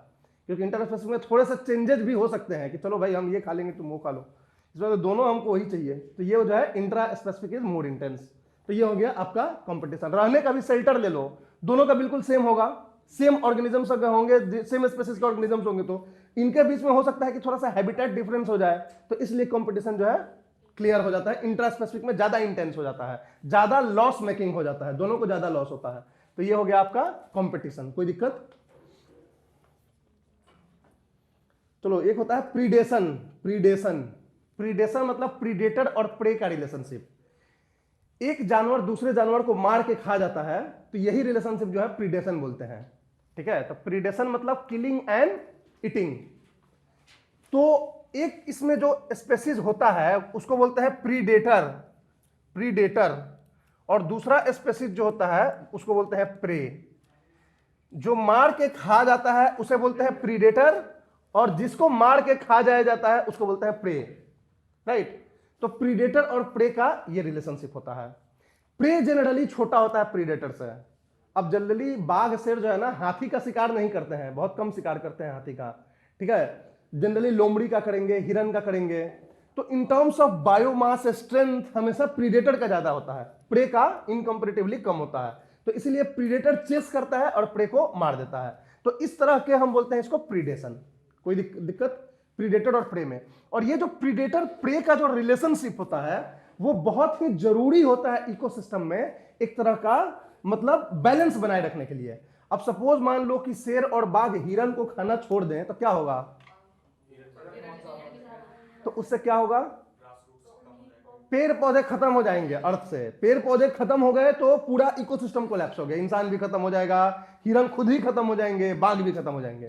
तो इसीलिए जो हार्बीवोर्स एनिमल्स हैं, जो पेड़ पौधे खाने वाले हैं, इनका जो पॉपुलेशन हो वो कंट्रोल्ड रहे, इस वजह से कार्निवोर्स का रहना जरूरी है, प्रीडेटर्स का रहना जरूरी है। तो प्रीडेटर्स और प्रे का रिलेशन इस तरह से बैलेंस करता है। और हमेशा देखोगे प्रीडेटर्स का जो पॉपुलेशन होता है किसी भी हैबिटेट में वो ज्यादा होता है, कम होता है इन कंपैरिजन टू प्रे का। क्योंकि प्रीडेटर का पॉपुलेशन अगर बहुत ज्यादा हो जाएगा तो प्रे पूरी तरह से खत्म हो जाएंगे। तो इसलिए जंगल में बाघ शेर कम होते हैं, हिरन लोमड़ी ज्यादा होती है। तो ये भी एक देखो तो बैलेंस बना होगा। इनफैक्ट फूड चेन में हम बताएंगे कि जैसे ही नीचे से टॉप लेवल पर जाते हो तो जो एनर्जी है वो कम होती जाती है, तो पॉपुलेशन कम होता जाता है, ठीक है। तो वो आप डिटेल मुझसे समझ लोगे। तो इसीलिए बाघ शेर का पॉपुलेशन जो है कम होता है। हम लोग गाय भैंस को कहीं नहीं कंजर्व कर रहे हैं, हमेशा टाइगर कंजर्वेशन, ये सब एलिफेंट कंजर्वेशन क्यों हो रहा है? क्योंकि वो टॉप लेवल की ये चीजें हैं। तो ये आपका इंपॉर्टेंट होता है प्रीडेटर और प्रे का, ठीक। कोई दिक्कत? फिर आता है आपको पैरासाइटिज्म। पैरासाइटिज्म और प्रीडेशन में कॉमन ये है कि इन दोनों ही में ही एक लॉस में होता है, एक प्रॉफिट में होता है, प्लस माइनस का रिलेशनशिप होता है दोनों ही केस में।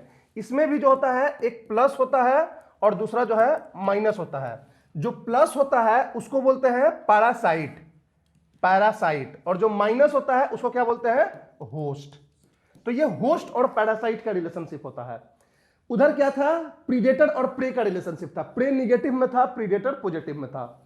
अब यहां भी पॉजिटिव निगेटिव होता है, लेकिन हम इसको भी प्रीडेटर प्रे ही क्यों नहीं बोलते हैं, क्यों पैरासाइटिज्म अलग से बोले हमने? ठीक है, हाँ, बहुत सारे डिफरेंसेस होते हैं। जैसे कि प्रीडेटर जो है प्रे के बॉडी पे नहीं रहता है। पहली चीज कि प्रीडेटर प्रे से बड़ा होता है, स्ट्रांग होता है, नंबर 1। इस केस में उल्टा है, पैरासाइट वीक होता है, होस्ट स्ट्रांग होता है। पैरासाइट जो है छुप के वार करता है, चेस करके नहीं वार करता है। अब एक खटमल है या कोई लाइस है, माइट्स है जो आपके बॉडी पे बैठता है, तो वो तो छुप के कोई किनारे बैठ कर आपका ब्लड सक करता है, ऐसा नहीं कि वो आपसे स्ट्रांग है।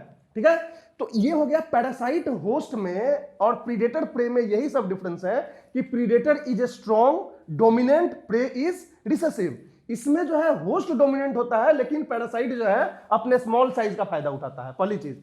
दूसरी चीज कि प्रीडेटर और प्रे साथ नहीं रहते हैं, यहां पे पैरासाइट और होस्ट साथ रहते हैं। पैरासाइट इज केवल फूड के लिए वो डिपेंडेंट नहीं है होस्ट पे, अपने शेल्टर के लिए भी डिपेंडेंट है। लेकिन प्रीडेटर प्रे में केवल प्रीडेटर फूड के लिए है, शेल्टर के लिए डिपेंडेंट नहीं है प्रे पे। समझ आ रही बात है? तो ये डिफरेंस हो गया पैरासाइट और होस्ट के और प्रीडेटर के बीच में, पैरासाइटिज्म और प्रीडेशन में। दूसरी बात है कि प्रीडेटर चेस करता है प्रे को, पैरासाइट चेस नहीं करता है, वो जिस जगह पे होता है वहीं पे होता है।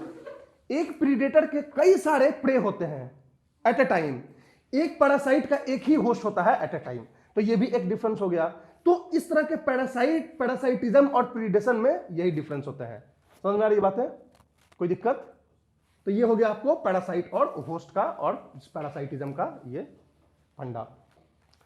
तो ये हो गया पैरासाइटिज्म। अब जो है हमारा, अब पैरासाइटिज्म भी दो तरह का होता है, याद रखना। इंडो पैरासाइटिज्म, इक्टो पैरासाइटिज्म, मतलब पैरासाइट्स दो तरह के होते हैं, इंडो पैरासाइट्स और इक्टो पैरासाइट्स।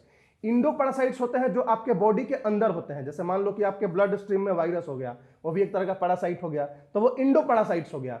इक्टो पैरासाइट्स जो होता है आपके बॉडी के आउटर सरफेस से चिपके रहते हैं, जैसे लाइस हो गया, माइट्स हो गया, ये सब क्या हो गए, इक्टो पैरासाइट्स हो गए। तो इक्टो पैरासाइट्स और इंडो पैरासाइट्स दो तरह के पैरासाइट्स होते हैं। And endo parasites are microbes that are living in your cells, in your blood stream, ये सारी चीजें तो वो इंडो पैरासाइट्स हो जाते हैं। लास्ट होता है अमेंसलिज्म। अमेंसलिज्म का मतलब होता है कि एक जो है नेगेटिव होगा और दूसरा जो होगा वो जीरो वाला होगा, नो पॉजिटिव नो नेगेटिव। कोई एग्जांपल है? बड़े फॉरेस्ट में जो पेड़ नीचे छोटे छोटे होते हैं, हाँ, बड़े फॉरेस्ट में जो बड़े पेड़ होते हैं उनके छांव में जो छोटे पेड़ होते हैं वो बेचारे ग्रो नहीं कर पाते हैं, क्योंकि उनको सनलाइट डायरेक्टली नहीं मिलती है। तो इसकी वजह से उनका स्टंटेड ग्रोथ होता है, छोटे रह जाते हैं, पतले रह जाते हैं। तो इसमें क्या हो रहा है, बड़े पेड़ को उससे ना फायदा है ना घाटा है, वो अपना काम कर रहा है, लेकिन छोटे पेड़ को क्या हो गया, घाटा हो गया। तो कोई भी जो बड़ा पेड़ होता है वो बड़ा सा कैनोपी डेवलप कर देता है। अब उसके नीचे जो ये छोटे छोटे जो हर्ब्स होते हैं उनको सनलाइट नहीं मिल रहा है इनकी वजह से, तो इसकी वजह से इनका ग्रोथ जो है वो रेस्ट्रिक्टेड हो जाता है, स्टंटेड ग्रोथ हो जाता है, और इनको कोई फायदा घाटा नहीं है इससे। तो ये हो गया अमेंसलिज्म का। कोई दिक्कत? उसी तरह से बहुत सारे पेड़ होते हैं जो अपने बीज को गिराते हैं मिट्टी में, तो उनका बीज जो होता है वो थोड़ा सा पॉइजनस होता है वहां के ऑर्गेनिजम्स के लिए, तो वहां जो सॉइल माइक्रोब्स होते हैं वो मर जाते हैं उनके बीज की वजह से, उनके फ्लूइड की वजह से। तो उनका तो वो काम है पेड़ का, अपने सीड्स को गिराते हैं और सीड्स से जो फ्लूइड निकलता है वो उस मिट्टी के जो माइक्रोब्स होते हैं उनको मार देता है। तो वो भी एक तरह का अमेंसलिज्म रिलेशनशिप हो गया। कोई दिक्कत? तो दैट इज अमेंसलिज्म। अब हो गया आपका नेक्स्ट बायोटिक कम्युनिटी। ये बायोटिक कम्युनिटी क्या होती है? देखो, पॉपुलेशन समझ गए, कोई दिक्कत पॉपुलेशन में? अब पॉपुलेशन के बाद जो नेक्स्ट आते हैं वो बायोटिक कम्युनिटी के बारे में आते हैं। पॉपुलेशन में हमने पॉपुलेशन के कैरेक्टरिस्टिक्स पढ़ लिए, पॉपुलेशन ग्रोथ फॉर्म्स पढ़ लिए, biotic potential and environmental resistance पढ़ लिए, बायोटिक इंटरेक्शंस पढ़ लिए। अब हम बायोटिक कम्युनिटी को देखते हैं कि बायोटिक कम्युनिटी क्या होती है। बायोटिक कम्युनिटी का मतलब एक ही हैबिट, एक्चुअली जो आप लोग बायोटिक इंटरेक्शन पढ़े हो वो भी एक तरह से बायोटिक कम्युनिटी का ही पार्ट है, क्योंकि एक ही कम्युनिटी में कई सारे स्पीसीज होते हैं, एक दूसरे से इंटरेक्ट करते हैं। ठीक है, तो ये बायोटिक कम्युनिटी का मतलब होता है कि आपके एक हैबिटेट में डिफरेंट स्पीसीज एक साथ रहते हैं, तो बायोटिक कम्युनिटी कहलाते हैं। ठीक है, तो ये बायोटिक कम्युनिटी हो गई। अब बायोटिक कम्युनिटी का भी कैरेक्टरिस्टिक्स होता है जैसे पॉपुलेशन का कैरेक्टरिस्टिक्स होता है। अब बायोटिक कम्युनिटी के क्या क्या कैरेक्टरिस्टिक्स होंगे? तो सबसे पहले बायोटिक कम्युनिटी में होगा आपका इसके क्या, डेंसिटी, या इसका आप बोल सकते हो स्पेसीज। अब बहुत सारे स्पेसीज हैं बायोटिक कम्युनिटीज में, स्पेसीज 1, स्पेसीज 2, स्पेसीज 3। अब इनके बीच आप देखोगे तो स्पेसीज डाइवर्सिटी, स्पेसीज डाइवर्सिटी एक कैरेक्टरिस्टिक्स होता है बायोटिक कम्युनिटी का। उसी तरह से जो दूसरा होता है वो होता है species dominance. One by one हम सबको डिस्कस करेंगे। स्पेसीज डोमिनेंस, तो स्पेसीज डोमिनेंस, स्पेसीज डाइवर्सिटी, ठीक है। उसके बाद आप देखोगे इसमें तो होगा आपका फिजियोग्नोमी, फिजियोग्नोमी, फिजियोग्नोमी एंड स्ट्रेटिफिकेशन, ये एक टर्म होता है, इसका क्या मतलब होता है वो हम बताएंगे। Stratification, physiognomy and stratification. चौथा आपका होता है keystone and link species, keystone and link species, ठीक है। तो स्पेसीज डाइवर्सिटी, ठीक, स्पेसीज कंपोजिशन भी एक होता है, डाइवर्सिटी के साथ साथ स्पेसीज कंपोजिशन भी देख लेना, ठीक है। ये इसके फीचर्स होते हैं बायोलॉजिकल कम्युनिटी के, स्पेसीज डोमिनेंस, फिजियोग्नोमी एंड स्ट्रेटिफिकेशन, की स्टोन एंड लिंक स्पेसीज। ये चार जो है मेजर बायोटिक कम्युनिटी के कैरेक्टरिस्टिक्स हैं जो आपको देखने हैं, ठीक है। तो सबसे पहले देखते हैं स्पेसीज डाइवर्सिटी या कंपोजिशन क्या होता है। कोई भी बायोटिक कम्युनिटी इस चीजों से आइडेंटिफाइड होता है कि कौन कौन से स्पेसीज वहां पे पाए जाते हैं। जैसे सपोज मान लो कि फॉरेस्ट कम्युनिटी हो गई, ग्रासलैंड कम्युनिटी हो गई, पॉन्ड कम्युनिटी हो गई, तो ये सारे कम्युनिटीज का स्पेसीज कंपोजिशन अलग अलग होगा। जो फॉरेस्ट कम्युनिटी होगी उसमें जो स्पेसीज होंगे वो मेजरली ट्रीज होंगे, टॉल ट्रीज होंगे, लार्ज एनिमल्स होंगे, बर्ड्स होंगे, ये सब होंगे। जो ग्रासलैंड्स होगा उसमें ग्रासेस होंगे, इंसेक्ट्स होंगे, बर्ड्स होंगे। जो एक्वेटिक इकोसिस्टम वाली कम्युनिटी होगी उसमें फाइटोप्लैंक्टॉन्स होंगे, जूप्लैंक्टॉन्स होंगे, स्नेक्स होंगे, फिशेस होंगी। तो ये स्पेसीज कंपोजिशन होता है। स्पेसीज कंपोजिशन का मतलब होता है कि कौन कौन से स्पेसीज वहां पे रहते हैं। स्पेसीज डाइवर्सिटी का मतलब होता है कि कितने रहते हैं, कितने रहते हैं, number of species inhabiting in a community is the species diversity. और कंपोजिशन मतलब कि विच स्पेसीज, कौन कौन से और कितने, यही हो जाता है स्पेसीज डाइवर्सिटी और कंपोजिशन। जैसे कि आप ट्रॉपिकल रेन फॉरेस्ट ले लो, this is the most diverse community. Coral reef ecosystem ले लो, मोस्ट डाइवर्स कम्युनिटी। डेजर्ट ले लो, लेस डाइवर्स कम्युनिटी। समझ में आ रही बात है। तो इस तरीके से उसी तरह अगर एक्वेटिक इकोसिस्टम में देख लो तो द लिटोरल कम्युनिटी होती है जो वो मोस्ट डाइवर्स होती है, उसके बाद लिमिनेटिक होती है, और सबसे कम कौन होता है, प्रोफंडल, डार्क जोन। तो ये डिफरेंट कम्युनिटीज हो जाती हैं और सारे जो है जाने जाते हैं अपने डाइवर्सिटी और कंपोजिशन के द्वारा। कोई दिक्कत। उसी तरह से होता है स्पेसीज डोमिनेंस। हर एक कम्युनिटी में कोई एक या दो स्पेसीज डोमिनेट करती हैं और ज्यादातर टाइम उस कम्युनिटी का नाम जो है उस डोमिनेटिंग स्पेसीज के नाम पे हम रख देते हैं। जैसे मान लो ग्रासलैंड कम्युनिटी, ग्रासलैंड कम्युनिटी में कौन डोमिनेट करता है, ग्रासेस करता है, तो इसलिए हम उसको ग्रासलैंड कम्युनिटी बोल देते हैं। मैंग्रोव्स कम्युनिटी कौन डोमिनेट करता है, मैंग्रोव्स प्लांट्स करते हैं, मैंग्रोव ट्रीज करते हैं, तो इसलिए उसको मैंग्रोव कम्युनिटी बोल देते हैं। तो इसको बोलते हैं डोमिनेंट स्पेसीज। और ये जो डोमिनेंस होता है वो किस टर्म में होता है, either in terms of number of individuals, कि इसमें सारे स्पेसीज में जो पॉपुलेशन देखोगे तो किस स्पेसीज का पॉपुलेशन सबसे ज्यादा होगा, उस बेसिस पे डोमिनेंस ज्यादातर टाइम देखा जाता है। या फिर बायोमास, बायोमास का मतलब होता है कि इन सब का ड्राई वेट, मतलब इन सब में से पानी का वेट हटा दो तो इनका वेट कितना हुआ, वो बायोमास कहलाता है। तो या तो बायोमास के बेसिस पे या तो नंबर के बेसिस पे, ज्यादातर टाइम नंबर के बेसिस पे हम ये डिफाइन करते हैं कि कौन सा स्पेसीज यहां पे डोमिनेट करता है, डोमिनेंट स्पेसीज कौन सा है। तो डोमिनेंट स्पेसीज का कांसेप्ट समझ में आ गया कि क्या होता है, जिसका पॉपुलेशन सबसे ज्यादा होगा जिस स्पेसीज का, या बायोमास के टर्म्स में ज्यादा होगा, तो उसको हम बोलते हैं स्पेसीज डोमिनेंस। फिर होता है फिजियोग्नोमी एंड स्ट्रेटिफिकेशन। फिजियोग्नोमी का मतलब होता है आउटर अपीयरेंस, कोई भी कम्युनिटी बाहर से कैसी दिखती है। अब आप रेन फॉरेस्ट कम्युनिटी देखोगे बाहर से तो ऊपर से आपको दिखाई नहीं देगा क्योंकि लार्ज ट्रीज होंगे और वो अपना कैनोपी छतरी बना देते हैं। तो ये जो कैनोपी फॉर्मेशन हुआ, छतरी बनाना, ये एक अपीयरेंस देता है उस कम्युनिटी को, तो वो उसका फिजियोग्नोमी कहलाएगा। और कुछ फॉरेस्ट देखोगे तो दूर दूर पेड़ पौधे होंगे, तो नीचे का जमीन तक आपको दिखाई देगा। तो नीचे का जो अंडर ग्रोथ है, जो श्रब्स है, झाड़ है, वो भी आपको दिखाई देंगे। तो वो भी एक तरह का अपीयरेंस हो गया। डेजर्ट में जाओगे तो पूरा एकदम वीरान दिखाई देगा, तो वो भी एक तरह के कम्युनिटी हो गई, कम्युनिटी का फिजियोग्नोमी हो गया। तो फिजियोग्नोमी का मतलब ही होता है आउटर अपीयरेंस। और फिजियोग्नोमी में ही एक मिलता जुलता कॉन्सेप्ट होता है जिसको बोलते हैं स्ट्रेटिफिकेशन। स्ट्रेटिफिकेशन का मतलब होता है कि कितने लेयर में वेजिटेशन है, वेजिटेशन का कौन कौन सा लेयर है।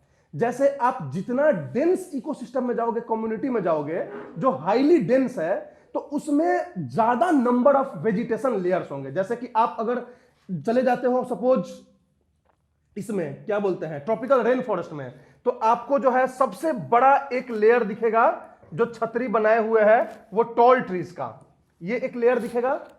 उसके बाद एक लेयर दिखेगा वुडी क्लाइंबर्स का या इपीफाइट्स का, ये दूसरा एक लेयर दिखेगा। तीसरा एक लेयर दिखेगा श्रब का, जो छोटे छोटे प्लांट्स झाड़ होंगे। और कभी कभी चौथा मोस एंड लाइकेंस का भी दिख जाएगा। समझ में आ रही बात है? तो इस तरह के ये 3-4 लेयर में वेजिटेशन होता है। एक स्पेसीज का ग्रुप होगा जो पूरा ऊंचा होगा, अपना सबसे ऊंचा पे अपना छतरी खोले हुए खड़ा है। दूसरा स्पेसीज होगा जो उससे छोटा होगा, तो सेकंड लेयर हो जाएगा, तीसरा थर्ड लेयर हो जाएगा, फोर्थ लेयर हो जाएगा। तो ये लेयरिफिकेशन को बोलते हैं हम स्ट्रेटिफिकेशन। इकोसिस्टम जितना डाइवर्स होता है, क्लाइमेट जितना फेवरेबल होता है, रेनफॉल खूब हो रहा है, खूब फेवरेबल क्लाइमेट है, तो उतना ही मल्टीपल स्ट्रेटिफाइड लेयर्स बनेंगे इकोसिस्टम में, बायोलॉजिकल कम्युनिटी में। समझ में आ रही बात है? अब डेजर्ट में जाओगे तो एक ही तरह का आपको दिखेगा, वही झाड़ जंगल जैसा दिखेगा। क्यों? क्योंकि वहां पर रेनफॉल ही नहीं है। ग्रासलैंड्स में जाओगे तो 2 दिखेगा, एक स्पार्स प्लांट्स दिखेगा, थोड़ी थोड़ी दूर पे ट्रीज दिखेंगे, और बाकी सब ग्रासेस दिखेंगे। तो वहां 2 हो गया, क्योंकि वहां रेनफॉल बीच में होता है, फॉरेस्ट और डेजर्ट के बीच में। फॉरेस्ट में सबसे ज्यादा होता है तो 3 लेयर होंगे। ट्रॉपिकल रेन फॉरेस्ट में जाओगे जो इक्वेटर पे होता है उसमें सबसे ज्यादा रेनफॉल होता है 200-300, तो वहां 4 दिखेंगे। तो जितना इन्वायरमेंटल कंडीशंस फेवरेबल होगा, स्ट्रेटिफाइड लेयर्स उतना ही ज्यादा होंगे। समझ में आ रही बात है? तो ये हो गया आपको बायोटिक कम्युनिटी का ये चीजें। और लास्ट एक होता है keystone and link spaces की। ये की स्टोन और लिंक स्पेसिस क्या होता है, ये एक कंसेप्ट इंपॉर्टेंट होता है, keystone and link spaces. की स्टोन एंड लिंक स्पेसिस ये क्या होते हैं? की स्टोन स्पेसिस और लिंक स्पेसिस क्या होते हैं? डोमिनेंट स्पेसिस समझ गए, जिनका नंबर या बायोमास सबसे ज्यादा होगा पूरे कम्युनिटी में, तो डोमिनेंट स्पेसिस कहला जाएंगे। की स्टोन स्पेसिस उस स्पेसिस को हम बोलते हैं जिनका डोमिनेंस नहीं है, मतलब नंबर ज्यादा नहीं है या बायोमास ज्यादा नहीं है, लेकिन उनकी इंपॉर्टेंस बहुत ज्यादा है, वो हाईली इंपॉर्टेंट है। उनको अगर वहां से आप रिप्लेस कर दोगे तो इकोसिस्टम कोलैप्स कर जाएगा। तो उसको बोलते हैं keystone species, which are more significant in relative to their dominance. समझ में आ रही बातें हैं? अब जैसे ट्रॉपिकल रेन फॉरेस्ट में एक फिग्स का ट्रीज होता है, फिग्स, FIGS, फिग्स। फिग्स जो होता है वो फ्रूट्स मतलब उसके होते हैं। तो जब भी ट्रॉपिकल रेन फॉरेस्ट में एक ऐसा टाइम आता है साल भर में जहां की फूड की कमी हो जाती है, लेकिन उस फिग्स की क्या खासियत है कि उसी टाइम में वो सबसे ज्यादा फ्रूट प्रदान करता है। तो उसी फ्रूट पे जितने भी हार्बीवोर्स, मंकीज एंड लंगूर्स, जितने भी ये सब होते हैं, वो सब वही खा के जिंदा रहते हैं उस टाइम में। अगर वो फिग्स को आप वहां से हटा दो तो कई सारे स्पेसीज उस पूरे बायोलॉजिकल कम्युनिटी से खाली हो जाएंगे, इंस्टिंक्ट हो जाएंगे। तो जो फिग्स ट्रीज होता है वो एक की स्टोन स्पेसीज हुआ उस इकोसिस्टम में। अच्छा, टॉप कार्निवोर्स जो हैं जैसे कि बाघ, शेर, इनकी पॉपुलेशन कितनी होती है बायोलॉजिकल कम्युनिटी में? बहुत कम होती है। लेकिन अगर आप इनको वहां से एलिमिनेट कर दो तो इकोसिस्टम खत्म हो जाएगा, क्योंकि हार्बीवोर्स की पॉपुलेशन इतनी ज्यादा बढ़ जाएगी कि वो पूरा पेड़ पौधा घास को चढ़ जाएंगे और पूरा इकोसिस्टम खत्म हो जाएगा, खुद भी मर जाएंगे, खत्म हो जाएगा। तो बाघ, शेर जो हायर टॉप कार्निवोर्स है वो क्या कर रहे हैं? एक की स्टोन का काम कर रहे हैं उसमें। वो कंट्रोल कर रहे हैं ग्रेजर्स को, जो हार्बीवोर्स है उनके पॉपुलेशन को कंट्रोल कर रहे हैं ताकि इकोसिस्टम में वेजिटेशन बचा रहे। तो दे आर की स्टोन स्पेसिस। तो की स्टोन स्पेसिस से आपको बहुत डिटेल में नहीं पूछेगा, ये पूछ सकता है कि in context of ecology and ecosystem keystone species refers to. तो एक ऑप्शन उसमें ये भी दे देगा, the species which is having the highest number of individuals. तो ये गलत हो जाएगा, क्यों? क्योंकि उसको डोमिनेंट स्पेसिस बोलते हैं। और ये लाइन अगर लिखा रहेगा कि which is having the most significance in relation to its dominance. मतलब जितनी उसकी संख्या है या जितना उसका डोमिनेंस है, उस कंपैरिजन में उसका इंपॉर्टेंस बहुत ज्यादा है, तो वो कीस्टोन स्पीसीज होगा। या ऐसे लिखा हुआ एक स्टेटमेंट दे दे कि जिसके एलिमिनेशन से पूरा इकोसिस्टम कोलैप्स कर जाएगा, तो वो कीस्टोन स्पीसीज होता है, तो वो भी कीस्टोन स्पीसीज होता है। समझ आ रही बात है? तो ये कीस्टोन स्पीसीज का कंसेप्ट होता है।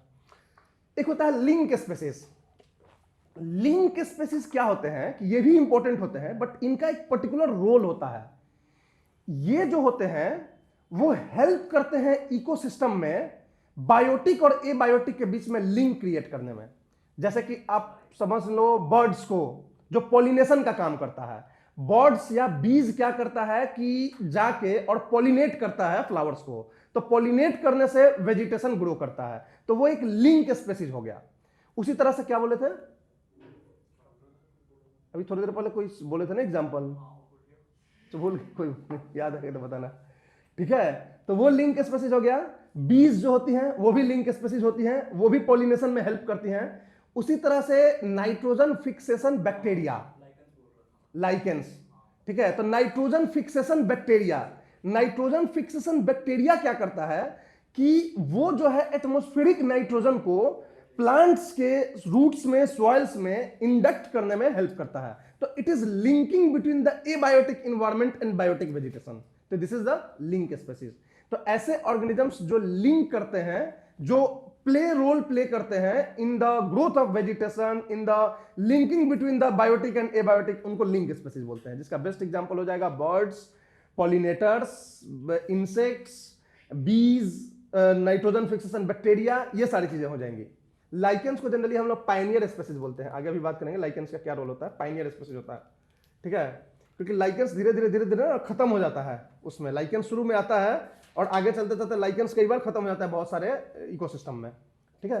तो ये हो गया आपका बायोटिक कम्युनिटी के डिफरेंट फीचर्स, कैरेक्टरिस्टिक्स। क्लियर रहेगा? कोई दिक्कत? तो ये हो गया आपको।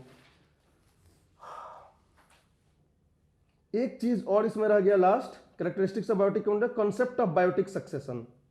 ये बायोटिक सक्सेशन का कॉन्सेप्ट क्या होता है, कितने तरह का सक्सेशन होता है, और सक्सेशन में कैसे होता है, कौन कौन से स्टेजेस होते हैं। सक्सेशन का मतलब होता है रिप्लेसमेंट। एक जगह पे फॉरेस्ट है मान लो, तो आपको क्या लगता है कि बिगिनिंग ऑफ टाइम वहां पे फॉरेस्ट ही था? नहीं था। आपको तो पता है कि अर्थ शुरू में जो है एक पहले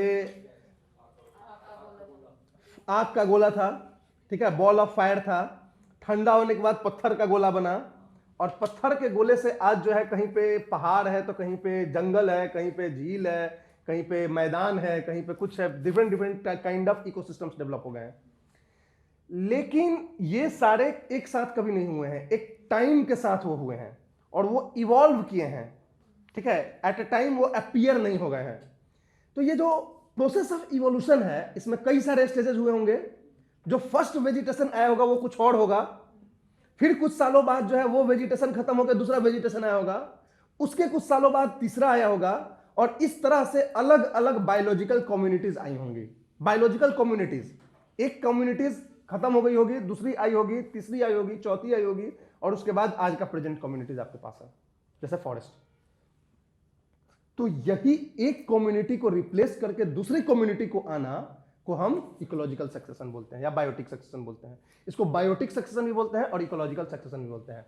तो इसका डिफिनीशन होता है कि the successive replacement of one biological community with other is called the biotic succession. तो ये एक हमेशा चलता हुआ प्रोसेस है। किसी जगह पे अभी कोई और बायोटिक कम्युनिटी है, हो सकता है कल को कोई और आ जाएगी। कहीं कहीं पे जो है डेंस बायोटिक कम्युनिटी हो जाती है, कहीं कहीं पे सालों भर छोड़ दो तो कभी भी वहां पे फॉरेस्ट नहीं होता है, जैसे डेजर्ट हो गया, सालों से वो डेजर्ट ही है, ग्रासलैंड सालों से ग्रासलैंड ही है। तो कोई भी जगह पे, किसी भी हैबिटेट में कौन सा कम्युनिटी पे आकर रुक जाएगा इवोल्यूशन, ये डिपेंड करता है वहां के इन्वायरमेंटल फैक्टर पे। अब जहां पे खूब बारिश हो रही है वहां पे सक्सेसिव होते होते फॉरेस्ट आ जाएगा एक दिन। जहां पे बारिश कम ज्यादा नहीं है लेकिन बहुत कम भी नहीं है, तो वहां पे मैक्सिमम जो है श्रब या ग्रासलैंड काइंड ऑफ वेजिटेशन पे आकर रुक जाएगा। और जहां पे बारिश बहुत कम है वहां पे desert kind of herbaceous shrub plant तक ही वो रुक के रह जाएगा। तो कहां तक वो पहुंचेगा ये डिपेंड करेगा इन्वायरमेंटल कंडीशंस पे। तो बायोटिक सक्सेशन का मतलब क्या हुआ कि पॉइंट ए से स्टार्ट हुआ, फिर बी कम्युनिटी आई, सी कम्युनिटी आई, डी कम्युनिटी आई और लास्टली ई कम्युनिटी पे आके रुक गई। समझ आ रही बात है? अब ये ई कहां पे रुकेगी, लास्ट कम्युनिटी कहां पे होगा, ये डिपेंड करेगा वहां पे इन्वायरमेंट पे कि कहां तक इन्वायरमेंट सपोर्ट कर रहा है। जब तक सपोर्ट करेगा वो तब तक सक्सेस करके एक बड़ा कम्युनिटी आता रहेगा। जहां पे इन्वायरमेंटल कंडीशंस खत्म हो जाएंगे, उसकी कैरिंग कैपेसिटी खत्म हो जाएगी, तो वहीं पे आकर रुक जाएगा। तो चलो मानते हैं फॉरेस्ट को, जो सबसे ऊपर जाता है, ट्रॉपिकल रेन फॉरेस्ट, ठीक है, तो वो भी कभी पे एक बेयर रॉक होगा, कभी वहां पे जो ट्रॉपिकल रेन फॉरेस्ट है वहां पे कभी बेयर रॉक होगा, वहां से कुछ आया होगा, कुछ फिर आया होगा, फिर आया होगा। जो पहली स्पेसीज जो इन्वेड करती है किसी भी बेयर रॉक पे, उसको बोलते हैं पायनियर स्पेसीज। और जो पहली कम्युनिटी होती है, कम्युनिटी मतलब मोर देन वन स्पेसीज, एक से ज्यादा स्पेसीज का ग्रुप आ गया तो वो कम्युनिटी कहलाएगा, और केवल एक ही स्पेसीज आया तो वो स्पेसीज कहलाएगा। ये तो पता है आपको। तो pioneer species is the first species that invade over a bare rock, तो उसको बोलते हैं पायनियर स्पेसीज। और pioneer community is the first group of species that invade over a bare rock, तो वो हो जाएगा आपका पायनियर कम्युनिटी। और वो कम्युनिटी जो सबसे लास्ट में आकर रुक जाएगी, जहां से कि अब आगे नहीं हो रहा है, उसको बोलते हैं क्लाइमेक्स कम्युनिटी। तो कोई भी सक्सेशन में सबसे पहले पायनियर स्पेसीज आता है, फिर पायनियर कम्युनिटी आती है, और फिर community second, community third, community fourth, और लास्ट में क्लाइमेक्स कम्युनिटी आती है। तो climax community is the last community in the process of succession. समझ में आ रही बात है?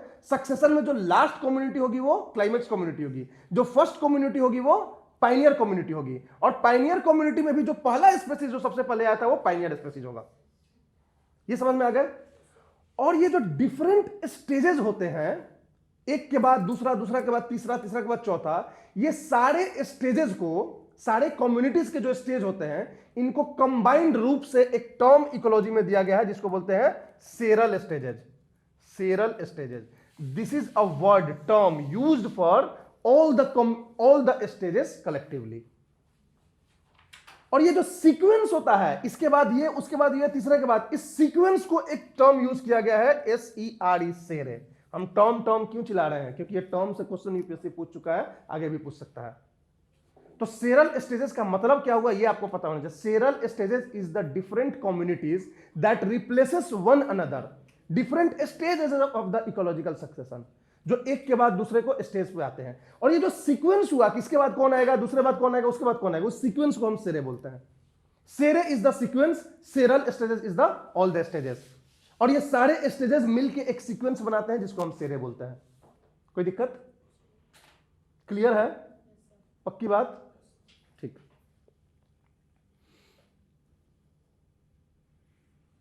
अब देखो, बायोटिक सक्सेशन जो होता है वो दो तरह का होता है। एक होता है प्राइमरी सक्सेशन और दूसरा होता है सेकेंडरी सक्सेशन। एक होता है प्राइमरी और दूसरा होता है सेकेंडरी। सेकेंडरी, कोई दिक्कत? प्राइमरी सक्सेशन होता है जो पहली बार होता है, मतलब कि कोई बेयर रॉक पे या किसी वाटर बॉडीज पे, वाटर बॉडीज में भी स्टार्ट होता है। बहुत सारे फॉरेस्ट आपको दिखेंगे जो पहले तालाब थे, झील थे, धीरे धीरे धीरे धीरे उसमें प्लांट्स आए, एक प्लांट्स के बाद दूसरा प्लांट्स आया, दूसरे के बाद तीसरा आया, करते करते वो झील बढ़ गया, अब बढ़ के वहां पे धीरे धीरे जंगल आ गया। ऐसा भी होता है, ठीक है। तो प्राइमरी और सेकेंडरी सक्सेशन में क्या फर्क है? प्राइमरी सक्सेशन जो होता है वो बिल्कुल फर्स्ट टाइम किसी जगह पे वेजिटेशन आए तो उसको बोलते हैं primary succession. Vegetation occurs for the first time, वो प्राइमरी सक्सेशन होता है। सेकेंडरी सक्सेशन होता है कि वहां पे ऑलरेडी वेजिटेशन था, आपने काट के खाली कर दिया और वहां पे फिर से नया वेजिटेशन आ गया, तो उसको बोलते हैं सेकेंडरी सक्सेशन। तो सेकेंडरी सक्सेशन में सोयल होता है, प्राइमरी सक्सेशन में सोयल नहीं होता है, रॉक होता है सिर्फ। अगर वो लैंड पे हो रहा है तो रॉक होता है और वाटर पे होता है तो पानी होता है। सेकेंडरी सक्सेशन में क्या होता है? ऑलरेडी सोयल फॉर्म्ड है। क्लियर है? अब प्राइमरी सक्सेशन भी दो तरह का होता है। अब देखो प्राइमरी सक्सेशन और सेकेंडरी सक्सेशन में एक डिफरेंस देखना कि प्राइमरी जो सक्सेशन होता है इसका जो क्लाइमेक्स कम्युनिटी होता है वो काफी डेंस होता है, बहुत ही विशाल होगा, बहुत ही डाइवर्स होगा। सेकेंडरी सक्सेशन का बहुत डाइवर्स नहीं होता है, क्योंकि जितना टाइम ये लेता है फॉर्म होने में उससे बहुत कम टाइम ये होता है। लोग बोलते हैं ना कि हम जंगल काट दे रहे हैं और जंगल को फिर से बोके ग्रो करेंगे, तो इन्वायरमेंटलिस्ट का कहना होता है कि जंगल जो हजारों साल से डेवलप हुआ है वो आपके 100 साल में ग्रो होकर उतना बड़ा नहीं हो जाएगा, क्योंकि that is secondary succession. Primary succession जो हुआ है वो एकदम बेयर रॉक पे हुआ है और बहुत टाइम लेके हुआ है, तो उसकी जो क्षमता होगी और जो उसकी जो विशाल जो वो इकोसिस्टम होगा, डाइवर्स इकोसिस्टम होगा, वो सेकेंडरी सक्सेशन का क्लाइमेक्स कम्युनिटी नहीं होगा। समझ में आ रही बात है? तो ये एक डिफरेंस हो गया प्राइमरी और सेकेंडरी में। दूसरा हो गया कि वो स्टार्ट होता है बेयर रॉक और वाटर से, वो ऑलरेडी जहां पे वेजिटेशन था उसको काट के और नया वेजिटेशन शुरू होता है, तो वो सेकेंडरी होता है। कोई दिक्कत? अब देखो प्राइमरी सक्सेशन दो तरह का होता है, एक होता है XERARCH जिसको हम बोलते हैं जेरार्क, जेरार्क पढ़ते हैं इसको, एक्सार्क मत पढ़ना, जेरार्क XERARCH, और दूसरा होता है हाइड्रार्क HYDRARCH, हाइड्रार्क। दोनों के बीच डिफरेंस बताओ अगर कुछ समझ में आ रहा होगा तो। ये वाटर पे अगर स्टार्ट हुआ तो हाइड्रार्क सक्सेशन बोलोगे, जमीन पे रॉक पे स्टार्ट हुआ तो जेरार्क सक्सेशन बोलोगे। कोई दिक्कत? जेरार्क वो सक्सेशन होता है जो रॉक पे स्टार्ट होता है, हाइड्रार्क वो होता है जो वाटर में स्टार्ट होता है। समझ में आ रही बात है? सेकेंडरी तो समझ ही गए, अभी सेकेंडरी पे आएंगे प्राइमरी के बाद, ठीक है? तो ये प्राइमरी का जेरार्क और हाइड्रार्क हो गया। अब दोनों के बारे में देखना है कि कौन कम्युनिटी पहले आती है, उसके बाद कौन आता है, फिर कौन आता है, फिर कौन आता है, ये सक्सेशन आपको पता होना चाहिए। कोई दिक्कत? चलो अब प्राइमरी सक्सेशन की हम बात करते हैं, जेरार्क की बात करते हैं। जेरार्क सबसे पहले यहां क्या था? बेयर रॉक, ये एक पत्थर था ए पॉइंट ऑफ टाइम में, बहुत पहले।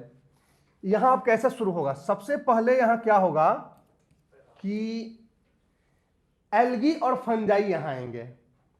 फंजाई यहां पे आएगा, एक अपना इस तरह से जाल बिछाएगा, इस जाल में एल्गी जो है फंसेंगे, ठीक है, फंसेंगे।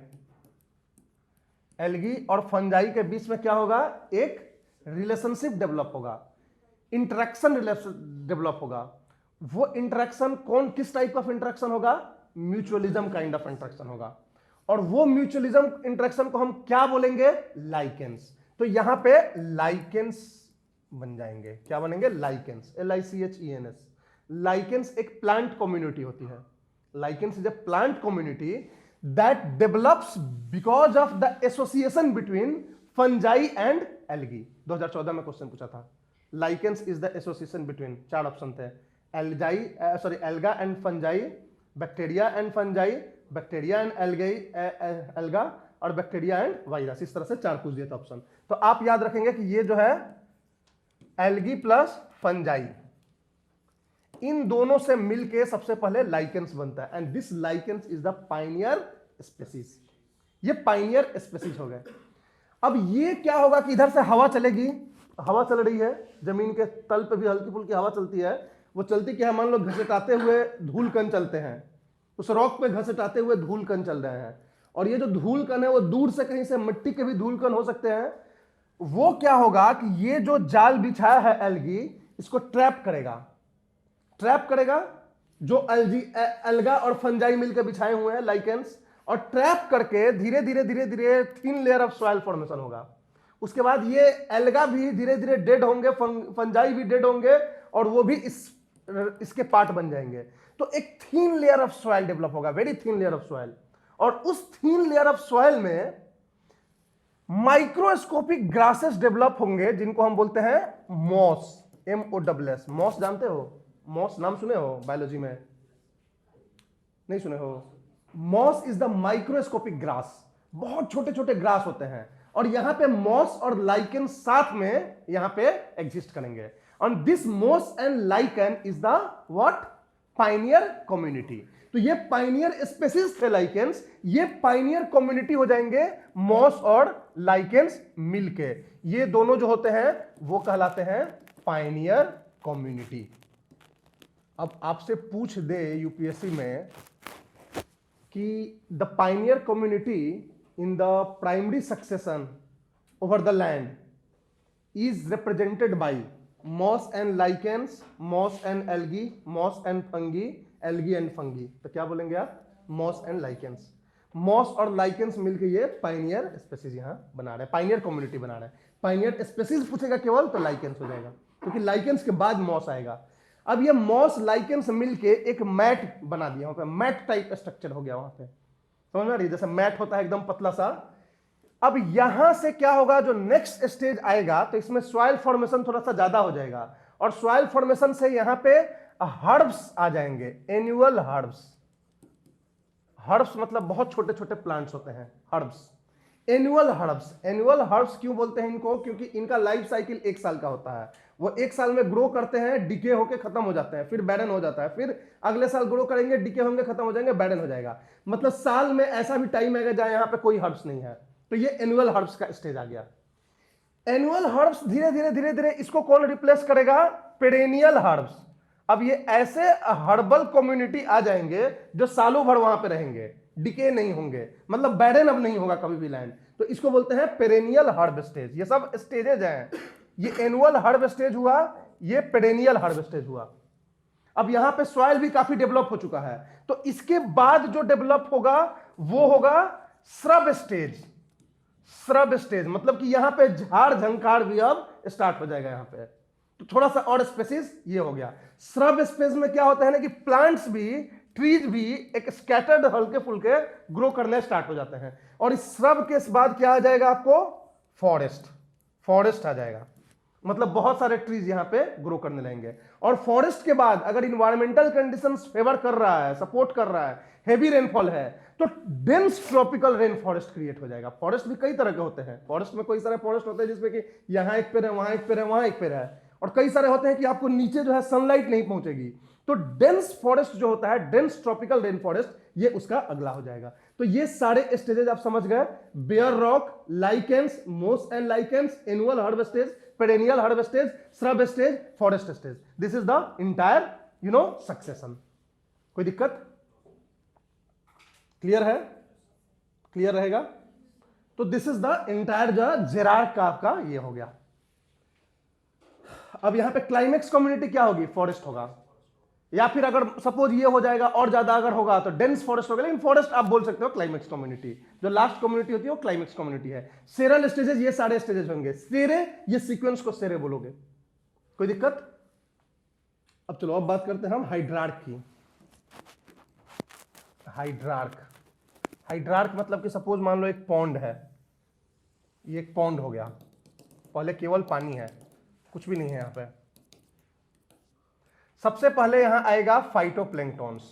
फाइटोप्लैंक्टॉन्स, फाइटोप्लैंक्टॉन्स बोलते हैं microscopic plant communities that floats over the surface. ये जो है इसके रूट नहीं होती है और ये फ्लोट करता है सरफेस पे, तो इसको बोलते हैं फाइटोप्लैंक्टॉन्स। तो phytoplanktons is the pioneer species in the hydrarch. समझ में आ रही बात है? फाइटोप्लैंक्टॉन्स आएगा तो उसके बाद आएगा जूप्लैंक्टॉन्स, मतलब माइक्रोस्कोपिक एनिमल स्पेसीज। तो फाइटोप्लैंक्टॉन्स और प्लस जूप्लैंक्टॉन्स दोनों मिलके क्या बन जाएंगे? Pioneer community. Pioneer species, Pioneer community. ये सेकंड स्टेज हो गया, ये फर्स्ट स्टेज हो गया। फाइटोप्लैंक्टॉन्स, फिर फाइटो प्लस जूप्लैंक्टॉन्स।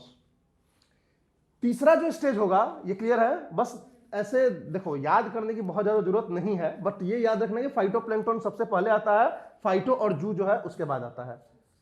ठीक है? तीसरा जो आएगा इसमें, थर्ड स्टेज, वो आएगा submerged rooted plants. Submerged rooted plants मतलब कि छोटे छोटे प्लांट्स होंगे जो डूबे हुए हैं और ये रूट्स हैं इनके, तो इनको बोलते हैं सबमर्ज्ड रूटेड प्लांट्स। कोई दिक्कत?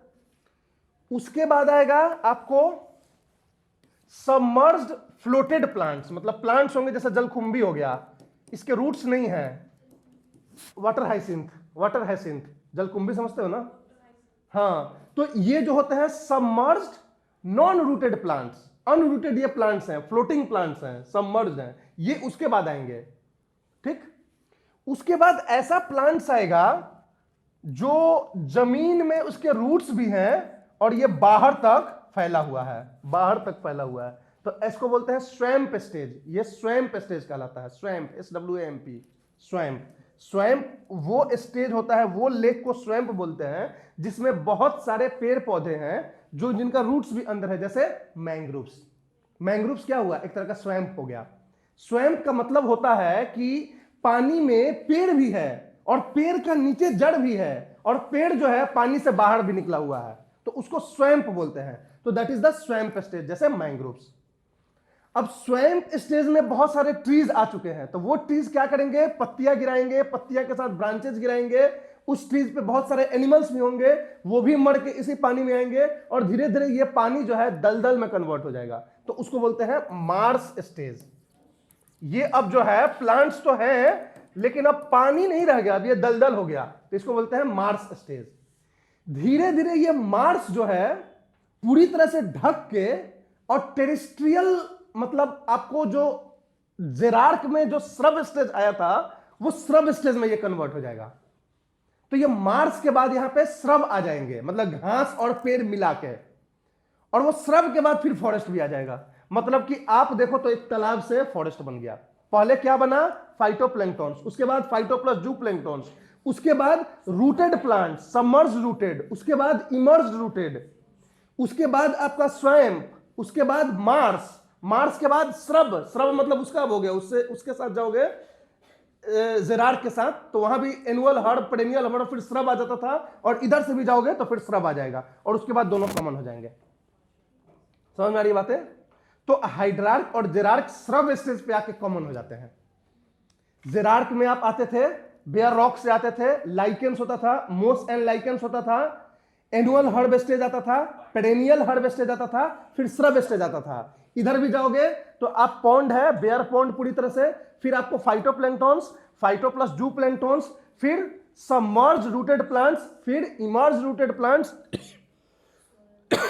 इमर्ज फ्लोटिंग प्लांट्स, फिर ये स्वैम्प स्टेज, स्वैम्प स्टेज के बाद मार्स स्टेज, और मार्स स्टेज के बाद जाएगा श्रब, और श्रब के बाद दोनों सामने कॉमन साथ में चले जाएंगे, forest and tropical rain forest, अगर रेनफॉल तेज हुआ तो। कोई दिक्कत? तो this is the sequence. Clear है? तो ये हो गया प्राइमरी सक्सेशन। अब प्राइमरी सक्सेशन और सेकेंडरी सक्सेशन में क्या फर्क है कि सक्सेशन आ चुका है, अब उसको आपने काट दिया, तो जब आप काट दोगे तो अब वहां पे लाइकेंस नहीं ग्रो करेगा, लाइकेंस रॉक्स पे ग्रो करते हैं, मूस भी वहां पे नहीं आएगा क्योंकि वहां पे ऑलरेडी सॉइल फॉर्म्ड है, वो स्टार्ट ही होगा हर्ब स्टेज से। मतलब जब भी सेकेंडरी सक्सेशन होता है तो सेकेंडरी सक्सेशन स्टार्ट होता है कौन से स्टेज से? एनुअल हर्ब स्टेज से स्टार्ट होता है। Annual herb, perennial herb, scrub, और ऐसे चला जाएगा। समझे? कोई दिक्कत? अब आपको एक चीज ध्यान रखना है कि जो कोई भी ये जो प्राइमरी सक्सेशन, सेकेंडरी सक्सेशन, कोई भी सक्सेशन हो रहा है, जब भी आप एक स्टेज से ऊपर वाले स्टेज पे आ रहे हो तो क्या क्या चेंजेस हो रहे हैं कम्युनिटी में, किस किस तरह के चेंजेस हो रहे हैं, तो इसको आप 3-4 चीजें आपको ध्यान में रखना है कि जब भी हम बढ़ते हैं ऊपर में तो क्या क्या चेंजेस आते हैं। ये जो स्टेजेस पढ़ रहे हो तो सबसे पहले कौन सा स्टेज आएगा आपका?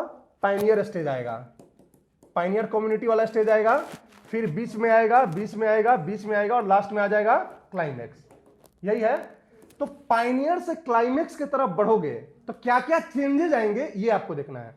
तो सबसे पहला चेंज आएगा तो ये आएगा कि जो पायनियर के स्पेसीज होते हैं उनका जो ग्रोथ रेट होता है वो बहुत हाई होता है, और जैसे जैसे आप ऊपर जाते हैं तो growth rate of species decreases, growth rate of species decreases, पहली चीज।